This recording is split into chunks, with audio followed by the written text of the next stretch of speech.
ആവശ്യപ്പെട്ടാൽ നിക്കാഹിന് നിന്നുകൊടുക്കൽ ആ പെണ്ണിന് നിർബന്ധം.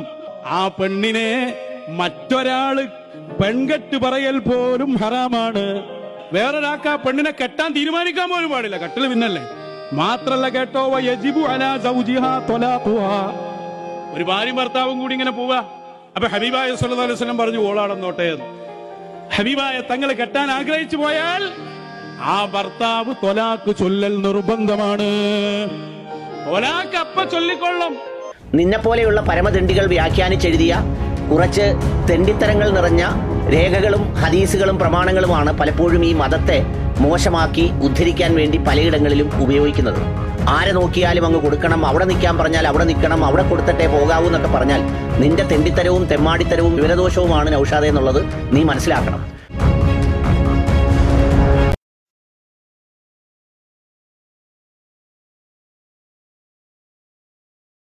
യവന് കുടുംബമോ ബന്ധുക്കളോ ഭാര്യയോ മക്കളോ ഒക്കെ ഉണ്ടെങ്കിൽ ഈ തെണ്ടിയെ പറഞ്ഞു തിരുത്താൻ തയ്യാറാവണം. അല്ലെങ്കിൽ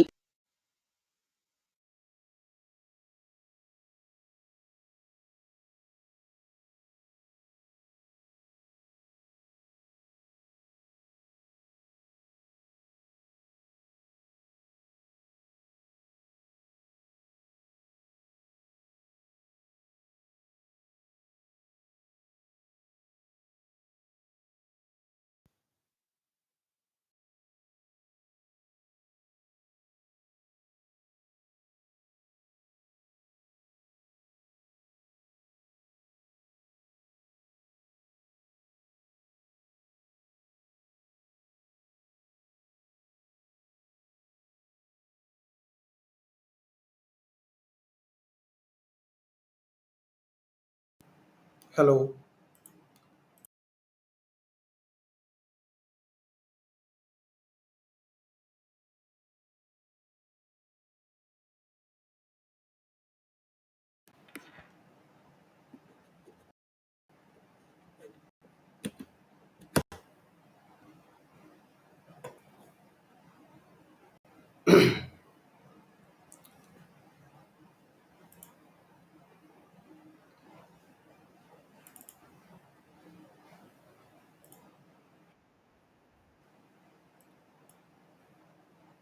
ഇപ്പൊ ശബ്ദം കേൾക്കാലോ അല്ലെ?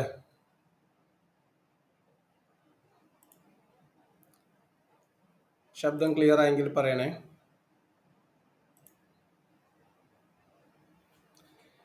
ശരിയായി. തുടക്കത്തിൽ ഞാനൊരു അനിൽ ചിരി ചിരിച്ചു. അത് ഇപ്പം പാഴായിപ്പോയി, ആരും കേട്ടില്ല. സാരല്ല, പോട്ടെ. അനിൽ മുഹമ്മദ് എന്ന് പറയുന്ന വ്യക്തിയുമായിട്ട് ഇസ്ലാം മത വിമർശനം ഞാൻ യൂട്യൂബിലൊക്കെ ചെയ്ത് തുടങ്ങുന്ന 2021 കാലഘട്ടത്തിൽ ആദ്യമായിട്ട് സംസാരിക്കേണ്ടി വന്ന വിഷയം വ്യക്തിപരമായിട്ടുള്ള കാര്യത്തിൽ. ആദ്യത്തേത് നമ്മളെ MN കാരശ്ശേരി മാഷിന്റെ സ്വർഗം വേണ്ട എന്ന് പറഞ്ഞിട്ടുള്ള ഒരു പ്രസ്താവനയ്ക്കെതിരെ ഇദ്ദേഹം ഉറഞ്ഞു തുള്ളിയപ്പോൾ ഇസ്ലാമിക സ്വർഗത്തെക്കുറിച്ചുള്ള ഇദ്ദേഹത്തിന്റെ വിവരക്കേടുകൾ വളരെ കൃത്യമായിട്ട് നമുക്ക് മനസ്സിലായി. അതിനോടൊരു പ്രതികരണ വീഡിയോ ചെയ്തിരുന്നു. അതിനുശേഷം അനിൽ മുഹമ്മദുമായി ബന്ധപ്പെട്ട് ഞാനൊരു വീഡിയോ ചെയ്യേണ്ടി വന്നത്, അനിൽ മുഹമ്മദ് ഞാൻ ഉൾപ്പെടെയുള്ള സ്വാതന്ത്ര്യ അല്ലെങ്കിൽ എന്നെ ഡയറക്റ്റായിട്ട് അദ്ദേഹത്തിന് മറുപടി കൊടുത്തതിന് ഒരു പകരം ചോദിക്കുക എന്ന രീതിയിൽ നമ്മളുടെ ഒരു മൊറാലിറ്റിയൊക്കെ ചോദ്യം ചെയ്തുകൊണ്ട് നമ്മളൊക്കെ കുത്തഴിഞ്ഞ ജീവിതം, അധാർമിക ജീവിതം, ഇതിനു വേണ്ടി മതം വിട്ടവരാണ്, അല്ലെങ്കിൽ ഇതാണ് മതമില്ലായ്മയുടെ പ്രധാനപ്പെട്ട സംഭവം എന്നൊക്കെ പറഞ്ഞപ്പോൾ, മുഹമ്മദ് നബി മുസ്ലിം പുരുഷന് മാതൃകയാണോ? മുഹമ്മദ് നബിയുടെ ധാർമ്മിക മാതൃക അല്ലെങ്കിൽ ലൈംഗിക സദാചാരം, ലൈംഗിക ധാർമ്മികത, ഇതൊക്കെ ആധുനിക കാലത്തെ മനുഷ്യർക്ക് പിന്തുടരാവുന്നതാണോ എന്ന് ചോദിച്ചുകൊണ്ട് ഞാനൊരു വീഡിയോ ചെയ്തിരുന്നു. അത് അദ്ദേഹത്തിന് വല്ലാതെ ബുദ്ധിമുട്ടുണ്ടാക്കുകയും അദ്ദേഹം മുഹമ്മദ് നബിയുടെ ധാർമ്മിക മാതൃക ഉയർത്തിപ്പിടിച്ചുകൊണ്ട് വരാൻ ശ്രമിക്കുകയൊക്കെ ചെയ്തു.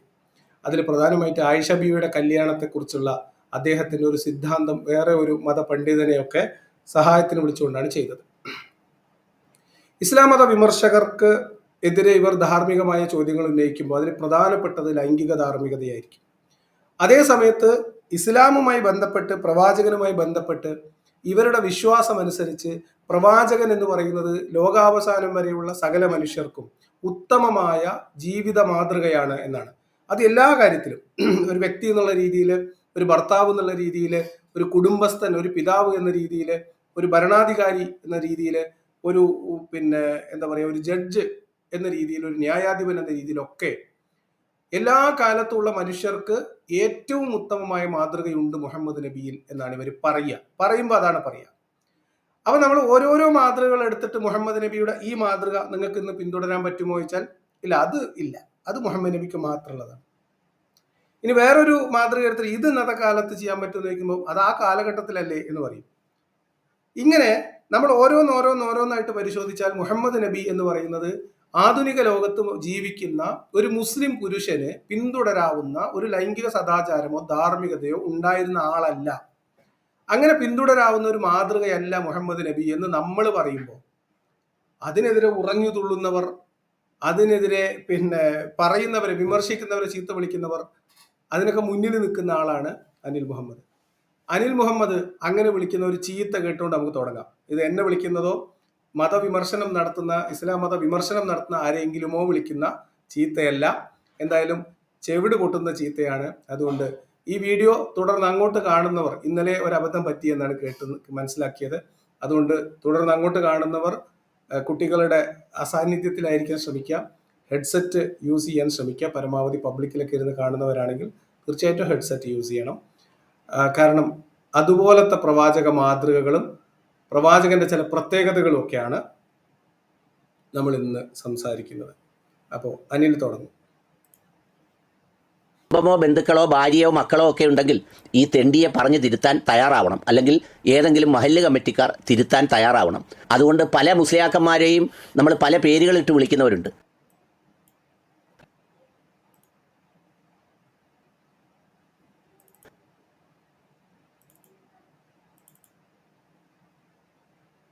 ഹബീബായ തങ്ങള് ആവശ്യപ്പെട്ടാൽ നിക്കാഹിന് നിന്നുകൊടുക്കൽ ആ പെണ്ണിന് നിർബന്ധം. യവന് കുടുംബമോ ബന്ധുക്കളോ ഭാര്യയോ മക്കളോ ഒക്കെ ഉണ്ടെങ്കിൽ ഈ തെണ്ടിയെ പറഞ്ഞു തിരുത്താൻ തയ്യാറാവണം, അല്ലെങ്കിൽ ഏതെങ്കിലും മഹല്ല് കമ്മിറ്റിക്കാർ തിരുത്താൻ തയ്യാറാവണം. അതുകൊണ്ട് പല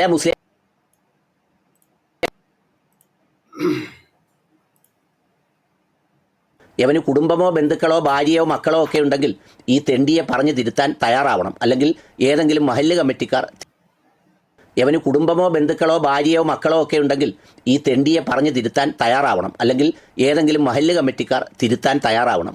അതുകൊണ്ട് പല മുസ്ലിയാക്കന്മാരെയും നമ്മൾ പല പേരുകളിട്ട് വിളിക്കുന്നവരുണ്ട്. അതുപോലെ യവനെ തെണ്ടി മുസ്ലിയാരെന്നോ ചെറ്റ മുസ്ലിയാരെന്നോ ഈ മുസ്ലിയാരെന്ന് വിളിക്കണമെന്ന് നിർബന്ധമുള്ളവർക്ക് വിളിക്കാനായി ഒരു നാമകരണവും നൽകേണ്ടത് ഈ സമൂഹത്തിന് ആവശ്യമാണെന്ന് മാത്രം തൽക്കാലം പറയട്ടെ. അപ്പൊ നമ്മളെ കുറിച്ചല്ല പറയുന്നത്, മനസ്സിലായില്ലേ? ഒരു മുസ്ലിയാരെ കുറിച്ചാണ്. എന്താണ് മുസ്ലിയാർ ചെയ്ത പാതകം? നമ്മുടെ നാട്ടില് കറാമത്ത് കച്ചവടം ചെയ്യുന്ന ഒരുപാട് ആളുകളുണ്ട്. ഈ കറാമത്ത് കച്ചവടക്കാരുടെ ഇടയിൽ കുപ്രസിദ്ധി നേടിയ ആളുകൾ, അവരിൽപ്പെട്ട ഒരാളായിരുന്നു നൗഷാദ് ഹസനി. AP അബൂബക്കർ മുസ്ലിയാര് CM വലിയുല്ലാഹിയുടെ കറാമത്ത് തള്ളുന്ന കാലത്ത് അദ്ദേഹത്തിന്റെ അരുമ ശിഷ്യഗണങ്ങളിൽ നമ്മുടെ പകര ഹസനി കഴിഞ്ഞാൽ പിന്നെ ഏറ്റവും നന്നായിട്ട് AP ഉസ്താദിന്റെ കറാമത്തുകൾ തള്ളിയിരുന്ന ആളാണ്, അല്ലെങ്കിൽ CM വലിയുല്ലാഹിയുടെ കറാമത്ത് തള്ളിയിരുന്ന ആളാണ് നൗഷാദ് ഹസനി. പിന്നീട് നൗഷാദ് ഹസനിയും വേറെ ഒരു ചെറിയ മൊലിയാരും കൂടി അവിടുന്ന് AP ഉസ്താദിന്റെ അടുത്ത് തെറ്റിപ്പോയി. അവർ സ്വന്തം നിലക്ക് CMന്റെ കറാമത്ത് തള്ളുകയും കറാമത്ത് കഥകൾ പറയുകയും ഔലിയാക്കന്മാരുടെ കഥകൾ കുറച്ചുകൂടി ആഴത്തിൽ പറയുകയും ഒക്കെ ചെയ്തു. അപ്പൊ കറാമത്ത് പറഞ്ഞു പോയി അമ്പിയാക്കളെ കുറിച്ചും ഔലിയാക്കളെ കുറിച്ചും അവരുടെ പ്രത്യേകതകളെ കുറിച്ചും ഒക്കെ ഇന്നാട്ടിലെ ഈ കാലഘട്ടത്തിലെ ഈ അവസ്ഥയിൽ ഇവർ പറയുന്ന കറാമത്ത് കേട്ടിട്ട് വിശ്വാസികളുടെ കണ്ണു തള്ളി. അപ്പൊ അതിനെതിരെ ചില ആളുകൾ രംഗത്ത് വന്നു. അങ്ങനെ വന്നപ്പോൾ നിസ്കരിക്കാത്ത ഔലിയാക്കള്, മോഷ്ടിക്കുന്ന ഔലിയാക്കള്, കുളിക്കാത്ത ഔലിയാക്കൾ എന്നൊക്കെ പറഞ്ഞിട്ട് കറാമത്ത് പറഞ്ഞപ്പം അതെങ്ങനെയാണ് ഇസ്ലാമിന്റെ ശരീഅത്ത് അനുസരിക്കാത്ത ഔലിയാക്കൾ ഉണ്ടാവുമോ എന്ന് ചോദിച്ചിട്ടുള്ള ഒരു തർക്കമുണ്ടായി. ആ തർക്കം ഉണ്ടായ സമയത്ത് ഔലിയാക്കൾക്കും പ്രവാചകന്മാർക്കും ഒക്കെയുള്ള ശരീഅത്ത് എന്ന് പറഞ്ഞാൽ, മതനിയമം എന്ന് പറഞ്ഞാൽ അതൊക്കെ വ്യത്യസ്തമാണ് എന്നും അതൊന്നും നിങ്ങൾക്ക് അറിയാത്തതുകൊണ്ടാണോ, നിങ്ങൾ കിതാബ് വായിക്കാത്തതുകൊണ്ടാണോ എന്നും പറഞ്ഞിട്ട് സുന്നികളായിട്ടുള്ള ആളുകൾക്കിടയിൽ, ഓർക്കണം, AP വിഭാഗം സുന്നികളായിട്ടുള്ള ആളുകൾക്കിടയിൽ ഉണ്ടായ തർക്കം എന്ന് പറഞ്ഞാൽ AP വിഭാഗത്തിൽ നിന്ന് ഇടക്കാലത്ത് തെറ്റിപ്പോയ നൗഷാദ് ഹസനിയും കൂട്ടർക്കുമെതിരെ AP ഉസ്താദും അദ്ദേഹത്തിന്റെ ശിഷ്യന്മാരായിട്ടുള്ള പേരോട് അബ്ദുറഹ്മാൻ സഖാഫിയൊക്കെ ഇവരെ തള്ളി പറഞ്ഞുകൊണ്ട് രംഗത്ത് വന്നപ്പോൾ അമ്പിയാക്കൾക്കും ഔലിയാക്കൾക്കും പ്രവാചകന്മാർക്കും ഒക്കെ സാധാരണ മനുഷ്യർക്ക് ബാധകമാകുന്ന രീതിയിലല്ല ശരീഅത്ത് നിയമങ്ങൾ ഉള്ളത്, മതനിയമങ്ങൾ ഉള്ളത്, അവരുടെ കഴിവുകളും അവകാശങ്ങളും ഉള്ളത് എന്ന് സ്ഥാപിക്കാൻ വേണ്ടി നൗഷാദ് ഹസനി ഇടം വലം നോക്കാതെ കിതാബ് എടുത്ത് വായിക്കുന്നത്. അങ്ങനെ കിതാബ് എടുത്ത് വായിക്കുന്ന കൂട്ടത്തിൽ മുഹമ്മദ് നബി ഒരു സാധാരണ മനുഷ്യനാണ് എന്ന വാദത്തിന് വിരുദ്ധമായി മുഹമ്മദ് നബി എല്ലാ കാര്യത്തിലും വിശ്വാസികൾക്ക് മാതൃകയാക്കാവുന്ന, അല്ലെങ്കിൽ വിശ്വാസികൾക്ക് മാതൃകയാക്കാവുന്ന കാര്യങ്ങൾ മാത്രമാണ് മുഹമ്മദ് നബിയുടെ ജീവിതത്തിൽ ഉള്ളൂ എന്ന അർത്ഥം വരുന്ന തരത്തിലുള്ള പ്രയോഗങ്ങൾ കണ്ടപ്പോൾ അദ്ദേഹത്തിന്റെ ഹൃദയം വേദനിച്ചു.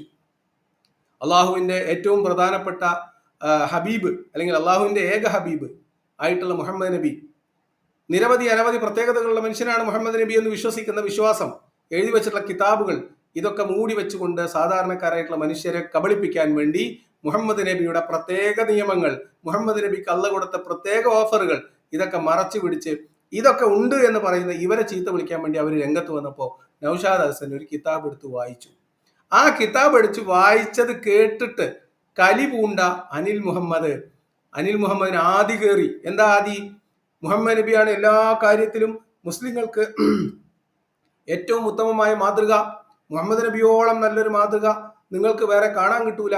പ്രത്യേകിച്ച് ലൈംഗിക, സദാചാര, കുടുംബജീവിത വ്യവസ്ഥകളിലൊക്കെ മുഹമ്മദ് നബി ഉത്തമമായ മാതൃകയാണ് എന്ന് തള്ളിമറിച്ചു കൊണ്ട് നടന്നിരുന്ന അനിൽ മുഹമ്മദിന് ആകെ അറിയാവുന്നത് മുഹമ്മദ് നബി ഉത്തമ മാതൃക, ഖുർആൻ, പത്രമാറ്റ്, കിതാബ് എന്ന ഈ രണ്ട് തള്ളാണ്. അതിന്റെ വിശദാംശങ്ങളിലേക്ക് പോകാനോ അത് പരിശോധിക്കാനോ ഒന്നുള്ള പാങ്ങോ, അല്ലെങ്കിൽ ഏതെങ്കിലും ഒരു കാര്യത്തിൽ നേർക്ക് നേർ എന്തെങ്കിലും കാര്യങ്ങൾ വരുമ്പോൾ, നേർക്ക് നേർ അല്ലെങ്കിൽ ഇപ്പോൾ ഓൺലൈനായിട്ട് ചോദ്യങ്ങൾ വരുമ്പോൾ ആ ചോദ്യങ്ങളെ അഡ്രസ്സ് ചെയ്യാനൊന്നും ഇദ്ദേഹത്തിന് അറിയില്ല.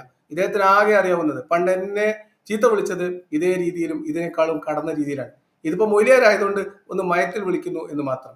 അപ്പൊ വീട്ടിലുള്ളവർ ഇവരെ ഉപദേശിക്കണം, അല്ലെങ്കിൽ മൗലിയമാർക്ക് ഇവർക്ക് വല്ല വൃത്തികെട്ട പേരിട്ടുള്ള ഒരു പേര് വിളിക്കണം എന്നൊക്കെയാണ് ഇദ്ദേഹത്തിന്റെ വാദം. എന്താണ് നൗഷാദ് ഹസനി പറഞ്ഞത്? എന്തിനാണ് അനിൽ മുഹമ്മദ് ഇങ്ങനെ കലി തുള്ളുന്നത്? എന്തിനാണ് ഇദ്ദേഹത്തിന് ആദി കയറുന്നത് എന്ന് നമുക്കൊന്ന് കേൾക്കാം. പെണ്ണിനെ ഹബീബായ തങ്ങള് ആവശ്യപ്പെട്ടാൽ നിക്കാഹിന് നിന്നുകൊടുക്കൽ ആ പെണ്ണിന് നിർബന്ധം. ആ പെണ്ണിനെ മറ്റൊരാള് പെൺകെട്ട് പറയൽ പോലും ഹറാമാണ്. പറ്റില്ല. നമ്മളൊരു പെണ്ണിനെ കെട്ടാൻ തീരുമാനിച്ച് വേറെ ആൾ വന്ന് ആ പെണ്ണിന് ഓനസ്റ്റായ പെണ്ണങ്ങ് പോയി പോവും. എന്നാൽ ഹബീബായ തങ്ങള് ആഗ്രഹിച്ച പെണ്ണിനെ എന്ന് പറഞ്ഞാൽ അതിന്റെ സാധ്യത പറയാണ്. ഹബീബായ സ്വല്ലല്ലാഹു അലൈഹി വസല്ലം തങ്ങളുടെ ഹക്കിൽ അത്രയും നിർബന്ധമാണ്. വേറൊരാൾക്ക് ആ പെണ്ണിനെ കെട്ടാൻ തീരുമാനിക്കാൻ പോലും പാടില്ല. കെട്ടൽ പിന്നല്ലേ. മാത്രല്ല കേട്ടോ, യജിബു അലാ സൗജിഹാ ത്വലാഖുഹാ. ഒരു ഭാര്യയും ഭർത്താവും കൂടി ഇങ്ങനെ പോവുക. അപ്പൊ ഹബീബായ സ്വല്ലല്ലാഹു അലൈഹി വസല്ലം പറഞ്ഞു ഓളാടന്നോട്ടെ. ഹബീബായ തങ്ങൾ കെട്ടാൻ ആഗ്രഹിച്ചു പോയാൽ ആ ഭർത്താവ് ത്വലാഖ് ചൊല്ലൽ നിർബന്ധമാണ്. ത്വലാഖ് അപ്പ ചൊല്ലിക്കൊള്ളും. നല്ല ഒന്നാവല ശരീഅത്ത് ഒരു നിക്കാഹിന്റെ വിഷയം. ഇത് കേട്ടിട്ടാണ് നമ്മുടെ അനിൽ മുഹമ്മദിന്, അല്ല എനിക്കിതിനകത്ത് പ്രത്യേകിച്ച് അത്ഭുതമൊന്നും തോന്നിയില്ല. മുഹമ്മദ് നബിയെ കുറിച്ചുള്ള കഥകളും ഹദീസുകളും മുഹമ്മദ് നബിയുടെ ചരിത്രവും ഒക്കെ വായിച്ച ആൾക്ക് ഇതിൽ പ്രത്യേകിച്ച് അത്ഭുതപ്പെടാനോ കലി തുള്ളാനോ ഒന്നുമുള്ള കാര്യമില്ല. കാരണം ഇതൊക്കെ കിതാബുള്ളതാണ്. ഇദ്ദേഹം ഈ പറയുന്ന എല്ലാ കാര്യങ്ങൾക്കും കിതാബിൽ തെളിവുള്ളതാണ്, ചരിത്രത്തിൽ തെളിവുകളുള്ളതാണ്. മുഹമ്മദ് നബിയുടെ ജീവിതത്തിൽ നിന്ന് അടർത്തിയെടുത്ത പേജുകളാണ് ഇതൊക്കെ. എന്തിനാണ് അനിൽ മുഹമ്മദ് ഇങ്ങനെ കലി തുള്ളിയത് എനിക്ക് മനസ്സിലായിട്ടില്ല.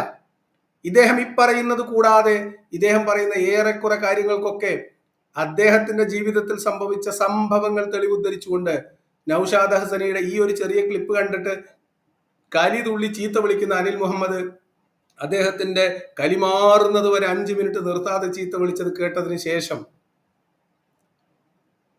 അനിൽ മുഹമ്മദിന്റെ ഈ ആദി എന്ന് പറയുന്നത് മുഹമ്മദിന്റെ ചില വ്യാധികൾ നാട്ടുകാരറിയും എന്ന ബേജാറ് മാത്രമാണ് എന്ന് നമുക്ക് മനസ്സിലാക്കാൻ പറ്റും.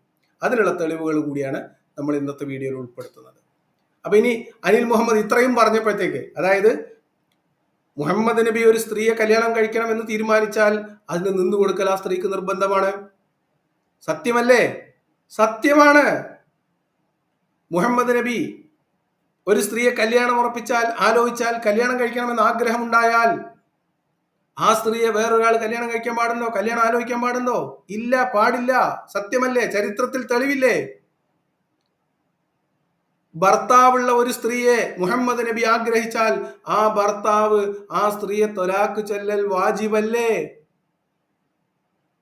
ആണ്. ചരിത്രത്തിൽ തെളിവില്ലേ? എന്തിനാണ് അനിൽ മുഹമ്മദിന് കലി തുള്ളുന്നത് എനിക്ക് മനസ്സിലായില്ല. ഇതൊക്കെ മുത്തുനബിന്റെ പ്രത്യേകതകൾ എന്ന രീതിയിൽ പരിഗണിച്ചിട്ട് അത് മുത്തുനബിക്ക് പ്രത്യേകതയായിട്ട് പടച്ചോൻ കൊടുത്ത ചില സ്പെഷ്യൽ ഓഫറുകളാണെന്ന് പറഞ്ഞ് തടി സലാമത്താക്കുന്നതിന് പകരം ഈ 2-3 പ്രത്യേകതകൾക്ക് പകരം വേറെയും ഒരു 4-5 പ്രത്യേകതകൾ ഈ അഹ്സനിയെ കൊണ്ട് ആ കിതാബിൽ നിന്ന് വായിപ്പിക്കുന്നത്, അല്ലെങ്കിൽ അവർ വായിച്ചിട്ട് വിശദീകരിച്ചത് നമ്മളെ കൊണ്ട് കേൾപ്പിക്കുന്ന അവസ്ഥയിലേക്ക് എന്തിനാണ് അനിൽ മുഹമ്മദെ കൊണ്ടെത്തിക്കുന്നത് കാര്യങ്ങൾ? അപ്പൊ മുഹമ്മദ് നബിയുടെ ചെയ്തികൾ, മുഹമ്മദ് നബിയുടെ വ്യാധികൾ ചരിത്രത്തിൽ എഴുതി വെക്കപ്പെട്ടത് അദ്ദേഹത്തിനൊരു ആവശ്യം വന്നപ്പോൾ അദ്ദേഹം എടുത്തു വായിച്ചു. നമ്മൾ വായിക്കാറില്ല. കാരണം ഇവരിതിനൊക്കെ പാള കിതാബ് എന്ന് പറഞ്ഞ് തള്ളും. തള്ളേണ്ട കിതാബുകളല്ല, തള്ളേണ്ട പണ്ഡിതന്മാരല്ല, അത് വേറെ കാര്യം. അതൊക്കെ നമുക്ക് ആവശ്യം വരികയാണെങ്കിൽ മറ്റൊരു അവസരത്തിൽ പറയാം. അതേസമയത്ത് നൗഷാദ് അഹ്സനി വായിക്കുന്നത് ഏത് കിതാബിൽ നിന്നാണെന്നും ഏത് പണ്ഡിതന്റെ കിതാബാണെന്നും ഏത് കാര്യം വിശദീകരിക്കുന്നിടത്താണെന്നും ഒക്കെ തെളിവ് സഹിതം നൗഷാദ് അഹ്സനിയുടെ ഈ വീഡിയോ പുറത്തു വിടുമ്പോൾ അതിന്റെ പൂർണ്ണമായ വീഡിയോയിലുണ്ട്. ആ വീഡിയോ ഭാഗമാണ് നമ്മൾ ഇന്ന് കേൾപ്പിക്കുന്നത്. എനിക്ക് മനസ്സിലാവാത്തത് ഇതൊക്കെ വായിച്ചിട്ട് അനിൽ എന്തിനാണ് ഹാലിളകുന്നത് എന്നാണ്. അനിലിന് എന്തു പറ്റി, നാട്ടുകാരറിയും എന്നുള്ള ജാള്യതയാണോ? ഇത്ര കാലം പൊക്കിക്കൊണ്ട് നടന്നതൊക്കെ കാറ്റായി പോകുമല്ലോ പഠിച്ചോനെ എന്നുള്ള ബേജാറാണോ? ആദിയാണോ? ഇതൊക്കെ മുഹമ്മദ് നബിയുടെ ജീവചരിത്രം പച്ചയായി എഴുതി വെച്ച കിതാബുകളിൽ നിന്ന് ആളുകൾ എടുത്ത് ഉദ്ധരിക്കുന്നതല്ലേ? അല്ലെങ്കിൽ അത്തരം സംഭവങ്ങളെ മുൻനിർത്തി മുഹമ്മദ് നബിക്കുണ്ടായിരുന്ന ശരീരത്തിലെ പ്രത്യേക ഇളവുകളും പ്രത്യേക നിയമങ്ങളും പഠിച്ച് പണ്ഡിതന്മാർ എഴുതി വെച്ച കിതാബുകളിൽ നിന്ന് വായിക്കുന്നതല്ലേ? അഹ്സനിനെ ചീത്ത വിളിച്ചിട്ടോ പള്ളു പറഞ്ഞിട്ടോ വല്ല കാര്യമുണ്ടോ?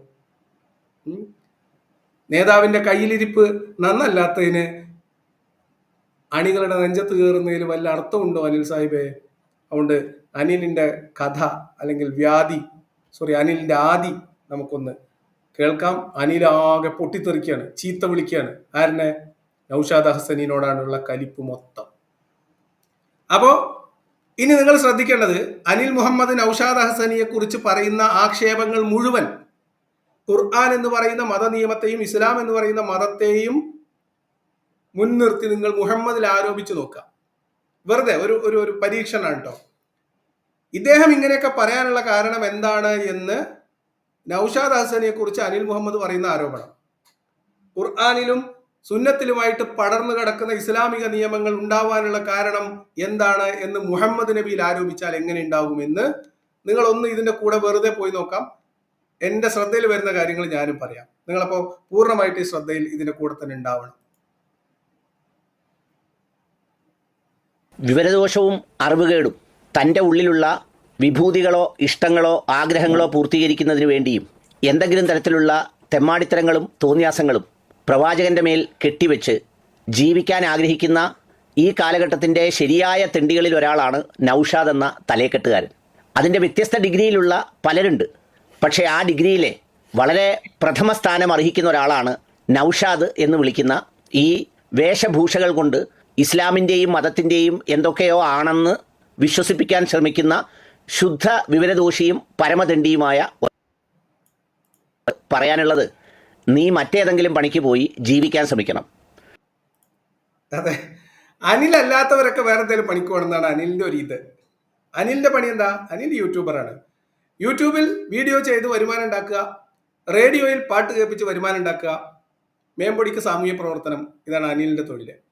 വേറെ ആരെങ്കിലും യൂട്യൂബിൽ വീഡിയോ ചെയ്താൽ അപ്പൊ പറയും ഈ വേറെ എന്തെങ്കിലും പണിക്ക് പോകണതാണ് നല്ലത്.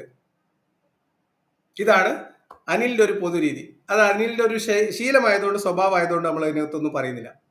പക്ഷെ ഇവിടെ അനിൽ പറയുന്നത് നൗഷാദ് അഹ്സനി കിതാബുകളെ ഉദ്ധരിച്ചുകൊണ്ട് ഇത്തരം സംഭവങ്ങളൊക്കെ പറയുന്നത് നൗഷാദ് അഹ്സനിയുടെ ആഗ്രഹ പൂർത്തീകരണങ്ങൾക്ക് വേണ്ടി അദ്ദേഹത്തിന്റെ വിഭൂതികൾ, അദ്ദേഹത്തിന്റെ പൂതികൾ, അദ്ദേഹത്തിന്റെ ആഗ്രഹങ്ങളൊക്കെ മുഹമ്മദ് നബിയിൽ ആരോപിച്ച് അത് കിതാബിലുണ്ട് എന്ന് പറഞ്ഞിട്ട്, അത് മുഹമ്മദ് നബിയുടെ സുന്നത്താണ് എന്ന് പറഞ്ഞിട്ട് ആഗ്രഹം പൂർത്തീകരിക്കാനുള്ള അടവ് നയമായിട്ടാണ് ഇദ്ദേഹം കാണുന്നത്. ഇതേ സാധനം നിങ്ങൾ ഇസ്ലാമിൽ മുഹമ്മദിനെ കുറിച്ച് ആലോചിച്ച് നോക്കൂ. മുഹമ്മദ് നബി ജീവിച്ച കാലഘട്ടത്തിൽ മുഹമ്മദ് നബിയുടെ ആഗ്രഹങ്ങളും ആശകളും അഭിലാഷങ്ങളും അദ്ദേഹത്തിന്റെ സ്വപ്നങ്ങളും ഒക്കെ പൂർത്തീകരിച്ചെടുക്കാൻ വേണ്ടി അദ്ദേഹത്തിന്റെ മോഹങ്ങളൊക്കെ അള്ളാഹുവിന്റെ കിതാബുകൾ എന്ന രീതിയിൽ അള്ളാഹുവിന്റെ നിയമങ്ങളിൽ ആരോപിച്ച്, ഖുർആനിൽ ആരോപിച്ച് അദ്ദേഹത്തിന്റെ ആവശ്യങ്ങൾ നടത്തിയെടുക്കാൻ വേണ്ടി കളിച്ച ഒരു കപട നാടകമായിരുന്നു. അതിന്റെ ബാക്കി പത്രമാണ് ഇസ്ലാം. ആ നാടകങ്ങളുടെ അല്ലെങ്കിൽ അദ്ദേഹത്തിന്റെ ജീവിതമാണ്, അദ്ദേഹത്തിന്റെ ആഗ്രഹത്തിനൊത്ത് അദ്ദേഹം ജീവിക്കാൻ ശ്രമിച്ച ജീവിതമാണ് തിരുസുന്നത്ത് എന്ന് ഞാൻ പറഞ്ഞാൽ അനിൽ മുഹമ്മദിന് എന്ത് പറയാൻ പറ്റും? കുറച്ചുകൂടി കേൾക്കാം. അനിൽ കംപ്ലീറ്റ് സെൽഫ് ഗോളാണെന്ന്. ഒരു വിശ്വാസവും ആ വിശ്വാസത്തിൻ്റെ പ്രവാചകനും ആ പ്രവാചകനെ പരിചയപ്പെടുത്തിയ പടച്ചതമ്പുരാനും ഒക്കെ പരിചയപ്പെടുത്തിയ വിശുദ്ധ ഖുർആനും അതിൻ്റെ രേഖകളടക്കമുള്ള പ്രമാണങ്ങളും ഇന്നും വളരെ സത്യസന്ധമായി ജീവിച്ചിരിപ്പുണ്ട്. ഉത്കൃഷ്ടമായ സ്വഭാവത്തിനേക്കാൾ ഉത്കൃഷ്ടമാണ് പ്രവാചകന്റെ സ്വഭാവമെന്ന് സാക്ഷ്യപ്പെടുത്തിയത് അള്ളാഹുവാണ്. എന്നാൽ നീ എവിടുന്നെങ്കിലും പാളക്കിതാബുകളിലെ 2 വരികൾ വേറെ അർത്ഥം വരുന്നത് വായിച്ച് അതിന് പ്രവാചകർക്ക് ഇഷ്ടപ്പെട്ട പെണ്ണുങ്ങളെ കണ്ടാൽ അപ്പം തന്നെ കൊടുക്കണം എന്ന് നീ ആവശ്യപ്പെടുന്നത് എന്തിനാണെന്ന് വെച്ചാൽ അതൊരു സുന്നത്താക്കിയെടുത്ത് നാളകളിൽ നിനക്ക് ആവശ്യമുള്ളവരെയൊക്കെ നിന്റെ വീട്ടിൽ കൊണ്ട് തരണം എന്ന് പറയുന്നതിന് വേണ്ടിയാണ് എന്ന് ഊഹിക്കാനുള്ള സാമാന്യ ബോധമൊക്കെ ഇന്ന് പറഞ്ഞിട്ട് കലിപ്പ് തീർന്നില്ല അനിൽ മുഹമ്മദ്. ഇതൊക്കെ മുഹമ്മദിൽ ആരോപിക്കാം. മുഹമ്മദിന്റെ ഈ ആഗ്രഹത്തിന് വേണ്ടി മുഹമ്മദ് പറഞ്ഞുണ്ടാക്കിയതാണ്. അല്ല പറഞ്ഞു, അല്ല ചെയ്തു, അല്ല അനുവദിച്ചു എന്നൊക്കെ പറഞ്ഞിട്ട് മുഹമ്മദിന്റെ ആഗ്രഹ പൂർത്തീകരണത്തിന് മുഹമ്മദ് അള്ളാഹുവിൽ ആരോപിച്ചിട്ട് മുഹമ്മദിന്റെ ഇഷ്ടാനുസരണം ജീവിക്കാൻ വേണ്ടി മുഹമ്മദ് കണ്ടെത്തിയ ഗൂഢപദ്ധതിയായിരുന്നു ഖുർആനും ഇസ്ലാമും എന്ന് പറഞ്ഞാൽ എന്താണ് നിങ്ങൾക്ക് ചെയ്യാൻ പറ്റുക? അതല്ലേ സത്യവും. നൗഷാദ് ഹസൻ എന്താ ചെയ്യുന്നത്? മുഹമ്മദ് നബിയുടെ അനിൽ നേരത്തെ പറഞ്ഞ ആ ഉത്കൃഷ്ട മാതൃകകളിൽ ഉത്കൃഷ്ടമായ മുഹമ്മദിന്റെ ചെയ്തികൾ, എഴുതി വെച്ച കിതാബുകൾ, ആ ചെയ്തികൾ മുൻനിർത്തി അത് ആധുനിക ലോകത്ത് മനുഷ്യർക്ക് അല്ലെങ്കിൽ ഇസ്ലാമിലുള്ള മനുഷ്യർക്ക് മുഹമ്മദ് അല്ലാത്ത മറ്റു പുരുഷന്മാർക്ക് ബാധകമാകുന്ന നിയമങ്ങളുമായി തട്ടിച്ചു നോക്കുമ്പോൾ അത് തൂക്കമൊക്കുന്നില്ല എന്ന് കാണുമ്പോൾ അതൊക്കെ മുഹമ്മദ് നബിയുടെ പ്രത്യേക നിയമങ്ങളാണ് എന്ന് കാറ്റഗറൈസ് ചെയ്തിട്ട് ആളുകളെ സമാധാനിപ്പിക്കുന്ന പണിയല്ലേ അവർ ചെയ്യുന്നത്? അതിന് നിങ്ങൾ അസ്വസ്ഥതപ്പെടുന്നതിനാ? നിങ്ങൾ എന്തിനാണ് ഈ പറയുന്ന കാര്യങ്ങളിൽ ഏതാണ് മുഹമ്മദ് ചെയ്യാത്തത്, മുഹമ്മദിന്റെ ജീവിതവുമായി ബന്ധമില്ലാത്തത്, കിതാബിലില്ലാത്തത്? അതങ്ങോട്ട് പറഞ്ഞാൽ പോരെ അനിൽ മുഹമ്മദ്? അത് പറയണമെങ്കിൽ കിതാബ് തിരിയണ്ടേ? അത് അറിയണമെങ്കിൽ ഇസ്ലാമിന്റെ ചരിത്രം പഠിക്കണ്ടേ? ആകെ അറിയാവുന്നത് എന്താ? മുഹമ്മദ് നബി ഭയങ്കര സംഭവമാണ്, കാണാതെ പഠിച്ചു വെച്ചിട്ടുണ്ട്. എന്നാൽ മുഹമ്മദ് നബിയുടെ ഉത്കൃഷ്ട മാതൃക എന്ന് ഖുർആൻ പറഞ്ഞു എന്ന് പറഞ്ഞാൽ ആ ഉത്കൃഷ്ട മാതൃകയിൽ ഇതൊക്കെ പെടും. അതുകൊണ്ടും ഇതൊക്കെ കൂടെ ചേർന്ന മാതൃക തന്നെയാണ് ഉത്കൃഷ്ട മാതൃക എന്ന് പറയുന്നത്. അതങ്ങനെ മനസ്സിലാക്കിയാൽ മതി. വളരെ ലളിതമായിട്ട് മുഹമ്മദ് നബി എന്ത് ചെയ്തോ അത് നന്മ. മുഹമ്മദ് നബി തെറ്റായിട്ടൊന്നും ചെയ്തിട്ടില്ല. ഇനി മുഹമ്മദ് നബി ചെയ്ത കാര്യങ്ങൾ ഇപ്പൊ നമുക്ക് തെറ്റായിട്ട് തോന്നുന്നുണ്ടെങ്കിലും അതിന് നമുക്ക് മനസ്സിലാവാത്ത എന്തെങ്കിലും ഹുക്കും അള്ളാഹ് അതിനകത്ത് വെച്ചിട്ടുണ്ടാവും എന്ന് വിചാരിച്ചാൽ പോരെ? അങ്ങനെ ആശ്വസിക്കുന്നതിന് പകരം കിതാബിൽ എഴുതി വെച്ച മൊയ്ലിയാരിയും അത് പാളക്കിതാബ് എന്ന് പറഞ്ഞ് തള്ളും, ആ കിതാബ് വായിച്ചിട്ട് വയലു അറിയുന്ന അഹ്സനീനെ തന്നക്കും തള്ളക്കും വിളിക്കും ചെയ്തിട്ട് എന്താണ് കാര്യം പൊന്നാരനിലെ? ഇതൊക്കെ കിതാബിലുള്ളതല്ലേ. അഹ്സനി തെളിവ് വെച്ച് വിശദീകരിക്കുന്ന ഭാഗം കേൾപ്പിച്ചിട്ടേ പോളൂ. 10 പ്രത്യേകതകൾ. ആ 10 പ്രത്യേകതകൾ വിശദീകരിക്കുമ്പോൾ അതിലെ രസം എന്താണെന്ന് വെച്ചാൽ അതിന്റെ 2 പ്രത്യേകതകൾ ഇവരിടക്കിടക്ക് പറയും. അപ്പൊ ആ 2 പ്രത്യേകതകൾ അവരെടുക്കും, ബാക്കി 8 എണ്ണം തള്ളും. കാരണം എന്താ? ആ 8 എണ്ണം ഇന്ന് നാട്ടുകാരോട് പറയാൻ പറ്റില്ല. അത് അനിൽ തന്നെ പറയുന്നുണ്ട്, നിങ്ങൾ കേട്ടോളി. നിന്നെപ്പോലെയുള്ള പരമതെണ്ടികൾ വ്യാഖ്യാനിച്ചെഴുതിയ കുറച്ച് തെണ്ടിത്തരങ്ങൾ നിറഞ്ഞ രേഖകളും ഹദീസുകളും പ്രമാണങ്ങളുമാണ് പലപ്പോഴും ഈ മതത്തെ മോശമാക്കി ഉദ്ധരിക്കാൻ വേണ്ടി പലയിടങ്ങളിലും ഉപയോഗിക്കുന്നത്. നിന്റെ അതേ ആഗ്രഹങ്ങളും ഇഷ്ടങ്ങളും ഒക്കെ ഉള്ള ആൾ ഇന്നത്തെ ഈ മാധ്യമകാലത്ത്, ഈ തുറന്നു വായിക്കുന്ന കാലത്ത്, ഈ ചിന്തകളുള്ള കാലത്ത് പോലും നിന്നെപ്പോലെയുള്ളവന് പറയാൻ യാതൊരു നാണവുമില്ലെങ്കിൽ അന്നത്തെ കാലത്ത് ഇതൊന്നും പറയുന്നതിന് ഒരു മടിയുമില്ല. അതുകൊണ്ട് അപ്പം അഹ്സനിക്ക് പൂതിയുള്ള കാര്യങ്ങളൊക്കെ കിതാബിൽ നിന്ന് പെറുക്കിയെടുത്ത് മുഹമ്മദ് നബിയിൽ ആരോപിച്ചിട്ട് പറയുകയാണ്. ഇന്നത്തെ കാലത്ത് ആളുകൾ അതൊക്കെ ചിന്തിക്കുകയും ചർച്ച ചെയ്യുകയും ചെയ്യുന്ന സമയത്താണോ ഈ പോലത്തെ മാറാപ്പുകളൊക്കെ എടുത്ത് പുറത്തോട്ട് ഇടുന്നത് എന്നാണ് ചോദ്യം. ഇന്ന് ഇങ്ങനെ പറയാൻ പറ്റുന്ന അഹ്സനിമാരുണ്ടെങ്കിൽ ഇതിനു മുമ്പത്തെ കാലത്ത് എന്തൊക്കെ കിതാബിൽ എഴുതി വെച്ചിട്ടുണ്ടാകും എന്ന് അതിശയം കൂറുകയാണ് അനിൽ മുഹമ്മദ്. അപ്പൊ അനിലിന് കാര്യങ്ങൾ ഏകദേശം അറിയാം. കിതാബ് എടുക്കരുത്, മറിക്കരുത്, നോക്കരുത്, നോക്കിക്കഴിഞ്ഞാൽ അത് നാറ്റക്കേസാകും എന്നൊക്കെ അനിലിന് ഏകദേശ ധാരണയുണ്ട്. അപ്പൊ അത് എഴുതി വെച്ച ഗ്രന്ഥകാരന് 4 പള്ളു പറയുക, എന്നിട്ട് അത് നോക്കി വായിച്ച അഹ്സനീനെ കുറച്ച് ചീത്ത വിളിക്കുക. അതുകൊണ്ട് മുഹമ്മദ് നബിയുടെ ജീവിതത്തിൽ ഇതൊന്നും സംഭവിച്ചിട്ടില്ല എന്നാകുമോ അനിൽ മുഹമ്മദേ? ഈ പറഞ്ഞ കാര്യങ്ങളൊന്നും ഇസ്ലാമിൽ മുഹമ്മദ് നബിക്ക് അനുവദിച്ചു കൊടുത്തതല്ല എന്ന് ഖുർആൻ വെച്ചോ ഹദീസ് വെച്ചോ തെളിയിക്കുകയല്ലേ അനിൽ ചെയ്യേണ്ടത്? അതിന് പകരം അഹ്സനീനെ ചീത്ത വിളിച്ചാൽ മതിയോ? അല്ലെങ്കിൽ ഇതിനെ ഈ ഗ്രന്ഥത്തിൽ എഴുതി വെക്കാൻ കാരണമാകുന്ന തരത്തിലുള്ള സംഭവങ്ങളൊന്നും മുഹമ്മദ് നബിയുടെ ജീവിതത്തിൽ ഉണ്ടായിട്ടില്ല എന്ന് ആത്മവിശ്വാസത്തോടെ പറയാൻ അനിൽ മുഹമ്മദിന് അറിയോ? അനിൽ മുഹമ്മദ് ഏത് ഹദീസ വായിച്ചത്? അനിൽ മുഹമ്മദ് ഏത് കിതാബ് വായിച്ചു? ഏത് ഖുർആൻ വായിച്ചു? ഏത് ചരിത്രം വായിച്ചു? ഏതെങ്കിലും മൂല്യന്മാർക്ക് ടെക്സ്റ്റ് മെസ്സേജ് അയച്ചിട്ട് ഇതൊക്കെ ഉണ്ടോ ഉസ്താദെ, ഇതൊന്നുമില്ല, അതൊക്കെ വെറുതെ പാളക്കിതാബ് എന്ന് വെറുതെ പറയുന്നതാണെന്ന് മൂല്യർ പിന്നെ ടെക്സ്റ്റ് മെസ്സേജ് റിപ്ലൈ കൊടുത്താൽ അത് ഇരുന്ന് വീഡിയോ ചെയ്യുക എന്നതിനപ്പുറത്തേക്ക് ഈ കിതാബോ ഈ ഗ്രന്ഥകാരനെയോ പരിശോധിക്കാനോ ഈ കിതാബിൽ എഴുതി വെച്ച കാര്യങ്ങൾക്ക് മതപരമായി ഇസ്ലാമിന്റെ ചരിത്രത്തിലോ ഖുർആനിലോ ഹദീസിലോ ഇതിന് സമാനമായ സംഭവങ്ങൾ ഉണ്ടായിട്ടുണ്ടോ എന്ന് പരിശോധിക്കാനോ അനിൽ മുഹമ്മദ് എന്താ സംവിധാനം ഉള്ളത്? വല്ല സംവിധാനം ഉണ്ടോ? ഒരു സംവിധാനമില്ല. ആകെയുള്ള സംവിധാനം നാട്ടുകാരെ മുഴുവൻ ചീത്ത വിളിക്കുക, പിന്നെ ഒരു പരിഹാസ ചിരിച്ചിരിക്കുക, അല്ലേ? അതുകൊണ്ട് അനിലിൽ നിന്ന് ഇതൊക്കെ പറഞ്ഞു തന്നിട്ടേ പോകുള്ളൂ. ഇത് മാത്രമല്ല, നൗഷാദ് ഹസനെ അവിടെ എണ്ണിയ 10 കാര്യങ്ങൾ, ആ 10 കാര്യങ്ങൾ 2 എണ്ണം പേർക്ക് വലിയ കുഴപ്പമുണ്ടാവില്ല. കാരണം അതുവരെ അംഗീകരിക്കും. 8 എണ്ണം അംഗീകരിക്കാൻ അവർക്ക് കുറച്ച് പാടുണ്ട്. അതുകൊണ്ട് അംഗീകരിക്കാൻ പാടുള്ള കാര്യങ്ങൾ മുഹമ്മദ് നബിയുടെ ജീവിതത്തിൽ ഉണ്ടായിട്ടുണ്ടോ, ചരിത്ര പശ്ചാത്തലത്തിലുണ്ടോ, സംഭവിച്ചിട്ടുണ്ടോ, ഇതൊക്കെ വെറുതെ പണ്ഡിതന്മാര് തോന്നിയ പോലെ എഴുതി വെച്ചതാണോ, ഖുർആനിൽ ഇതിന്റെ സാധൂകരണം ഉണ്ടോ, മുഹമ്മദ് നബിക്ക് പ്രത്യേക ശരീഅത്തുണ്ടോ, മുഹമ്മദ് നബിയെ സാധാരണ വിശ്വാസികളായിട്ടുള്ള മുസ്ലിം പുരുഷനെ മാതൃകയാക്കാൻ, അനുകരിക്കാൻ, എല്ലാ കാര്യത്തിലും മുളത്തിന് മുളമായും ചാണിന് ചാണായും പ്രവാചകരെ അനുകരിക്കാൻ മുസ്ലിം പുരുഷന് അവകാശമുണ്ടോ? മതപരമായിട്ട് അവകാശമുണ്ടോ? ഇന്നത്തെ കാലത്ത് ചെയ്യാൻ പറ്റുമോ എന്നുള്ളത് വേറെ കാര്യം. മതപരമായിട്ട് അവകാശമുണ്ടോ? മതത്തിന്റെ നിയമം പ്രാക്ടിക്കലായിട്ട് പഠിപ്പിക്കാൻ നാം വന്ന മുഹമ്മദ് നബി ജീവിതത്തിൽ കാണിച്ച കാര്യങ്ങൾ അതേ വിഷയത്തിൽ മുസ്ലിമിന് മാതൃകയാക്കാൻ പറ്റൂലെങ്കിൽ പിന്നെ എന്ത് കോത്താഴത്ത മാതൃകയാണ് മുഹമ്മദ് നബി പഠിപ്പിച്ചു തന്നത്? എന്ത് ജീവിതമാണ് പഠിപ്പിച്ചു തന്നത്? ഇപ്പൊ കല്യാണം കഴിക്കുന്നത് എങ്ങനെ കല്യാണം കഴിക്കാം, ആരെ കല്യാണം കഴിക്കാം, എപ്പോ കല്യാണം കഴിക്കാം, കല്യാണത്തിന്റെ രീതികൾ എന്തൊക്കെയായിരിക്കും, ആരാണ് എത്രയാണ് മഹർ കൊടുക്കേണ്ടത്, ആരാണ് നിക്കാഹ് ചെയ്തു കൊടുക്കേണ്ടത്, എങ്ങനെയാണ് സ്വീകരിക്കേണ്ടത് എന്നൊക്കെ തുടങ്ങിയ കാര്യങ്ങളിൽ A to Z കാര്യങ്ങളിൽ മാതൃകയില്ലേ? മുഹമ്മദിനെ നബി തലയിൽ കെട്ടിയപ്പോൾ വാൽ എത്ര നീളുണ്ടായിരുന്നു എന്ന് സ്കെയിൽ വെച്ച് അളന്ന് തലയിൽ കെട്ടുന്നവരല്ലേ? അവർക്ക് ഉത്തരവാദിത്തമില്ലേ? മുഹമ്മദ് നബി നിസ്കരിക്കാൻ വേണ്ടി കൈ ഇങ്ങനെ തക്ബീറത്തിൽ ഇഹ്റാം കെട്ടിയപ്പോൾ അത് എവിടെയായിരുന്നു എന്ന് ചാണിന് ചാണായും മുളത്തിന് മുളമായും അത് അനുകരിക്കാൻ വേണ്ടി, അത് അതുപോലെ അനുസരിക്കാൻ വേണ്ടി, ആ മാതൃക പിൻപറ്റാൻ വേണ്ടി കത്തിയും വാളും എടുത്തിട്ട് പള്ളികൾ തമ്മിൽ വെട്ടിക്കൂട്ടുന്ന കാലത്തല്ലേ നിങ്ങൾ ജീവിക്കുന്നത്? അല്ലേ?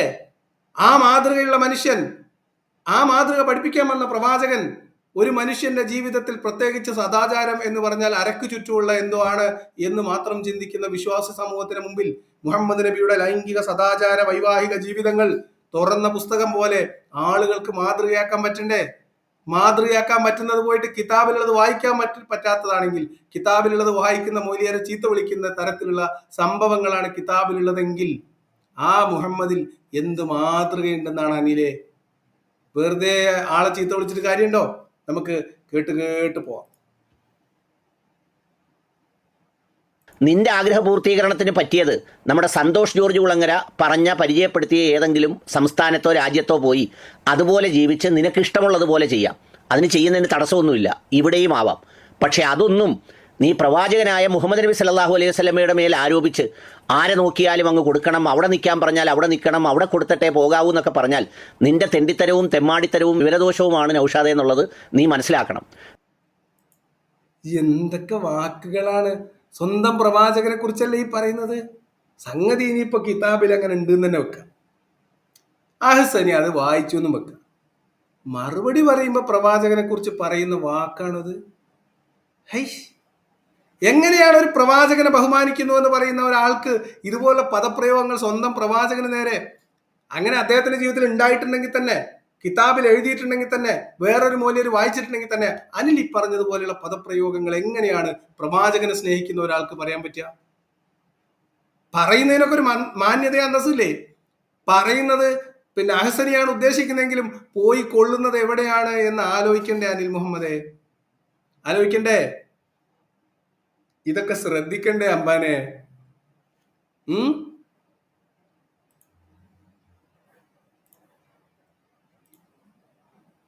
പിന്നെ നിന്നെപ്പോലെയുള്ള പരമകാളകളെയും പരമചെറ്റകളെയും ചുമക്കുന്ന ഈ സമുദായത്തിലെ കുറേ വായ്നോക്കികളുണ്ട്. നിന്നെയൊക്കെ മുസ്ലിയാരെന്ന് അംഗീകരിച്ച് നിന്റെയൊക്കെ വേഷം കണ്ട് അതാണെന്ന് ധരിച്ച് നിന്നെയൊക്കെ കൊണ്ടു നടക്കുന്നവർ. അവരൊക്കെയും യഥാർത്ഥത്തിൽ നിനക്കൊക്കെ തീറ്റി തരികയും വണ്ടിക്കൂലി തരികയും മൈക്ക് തരികയും ചെയ്യുന്നതിനേക്കാൾ നാൽക്കാലികൾക്ക് ഭക്ഷണം കൊടുത്താൽ അതിൻ്റെ പുണ്യം കിട്ടുമെന്ന് തിരിച്ചറിയാത്ത വിവരദോഷികളാണ് എന്നതാണ് ഒരു സത്യം. ഓ, അപ്പം അതും കഴിഞ്ഞ് എവിടെ എത്തി? ഈ മൊലിയന്മാർക്ക് ചെലവിന് കൊടുക്കുന്ന വീട്ടിലുള്ള വിശ്വാസികളെ കൂടെ കുറ്റം പറയാൻ തുടങ്ങി. എന്താ കഥ? കലിപ്പ് തീരുന്നില്ല. നൗഷാദ് ഹസനിനെ മാത്രം പറഞ്ഞിട്ട് തീരുന്നില്ല. നൗഷാദ് ഹസനിക്ക് വേദി കൊടുക്കുന്നവർ, ചെലവ് കൊടുക്കുന്നവർ, അവർക്ക് വേണ്ടി എന്തെങ്കിലും ചെയ്തു കൊടുക്കുന്നവർ, ഇവരെയൊക്കെ മോലിയരെ എന്ന് വിളിക്കുന്നവർ വിശ്വാസികളുടെ നെഞ്ചത്തും കയറാണ്. അതുകൊണ്ട് അരിശം തീരാഞ്ഞവൻ ആ പുരയുടെ ചുറ്റും വണ്ടി നടന്നു എന്ന ഭാഗമാണ് നമുക്കിപ്പോ, ആ രംഗമാണ് ഇവിടെ ഓർമ്മ വരുന്നത്. അതുകൊണ്ട് നീയൊന്നും മൊയ്ലിയാരുടെ ഗണത്തിൽ വരുന്നതല്ല. നിന്നെ ഒന്നും പോലുള്ളവനെ വേദിയിലും വിളിക്കരുത് എന്ന് തിരിച്ചറിയാനുള്ള തെണ്ടി ഏതാണെന്നും ചെറ്റ ഏതാണെന്നും തെമ്മാടി ഏതാണെന്നും നല്ലവൻ ഏതാണെന്നും തിരിച്ചറിയാനുള്ള ഒരു ഔചിത്യമെങ്കിലും ഈ സമുദായത്തിന് ഉണ്ടാകേണ്ടത് വളരെ അത്യാവശ്യമുള്ള കാര്യമാണ്.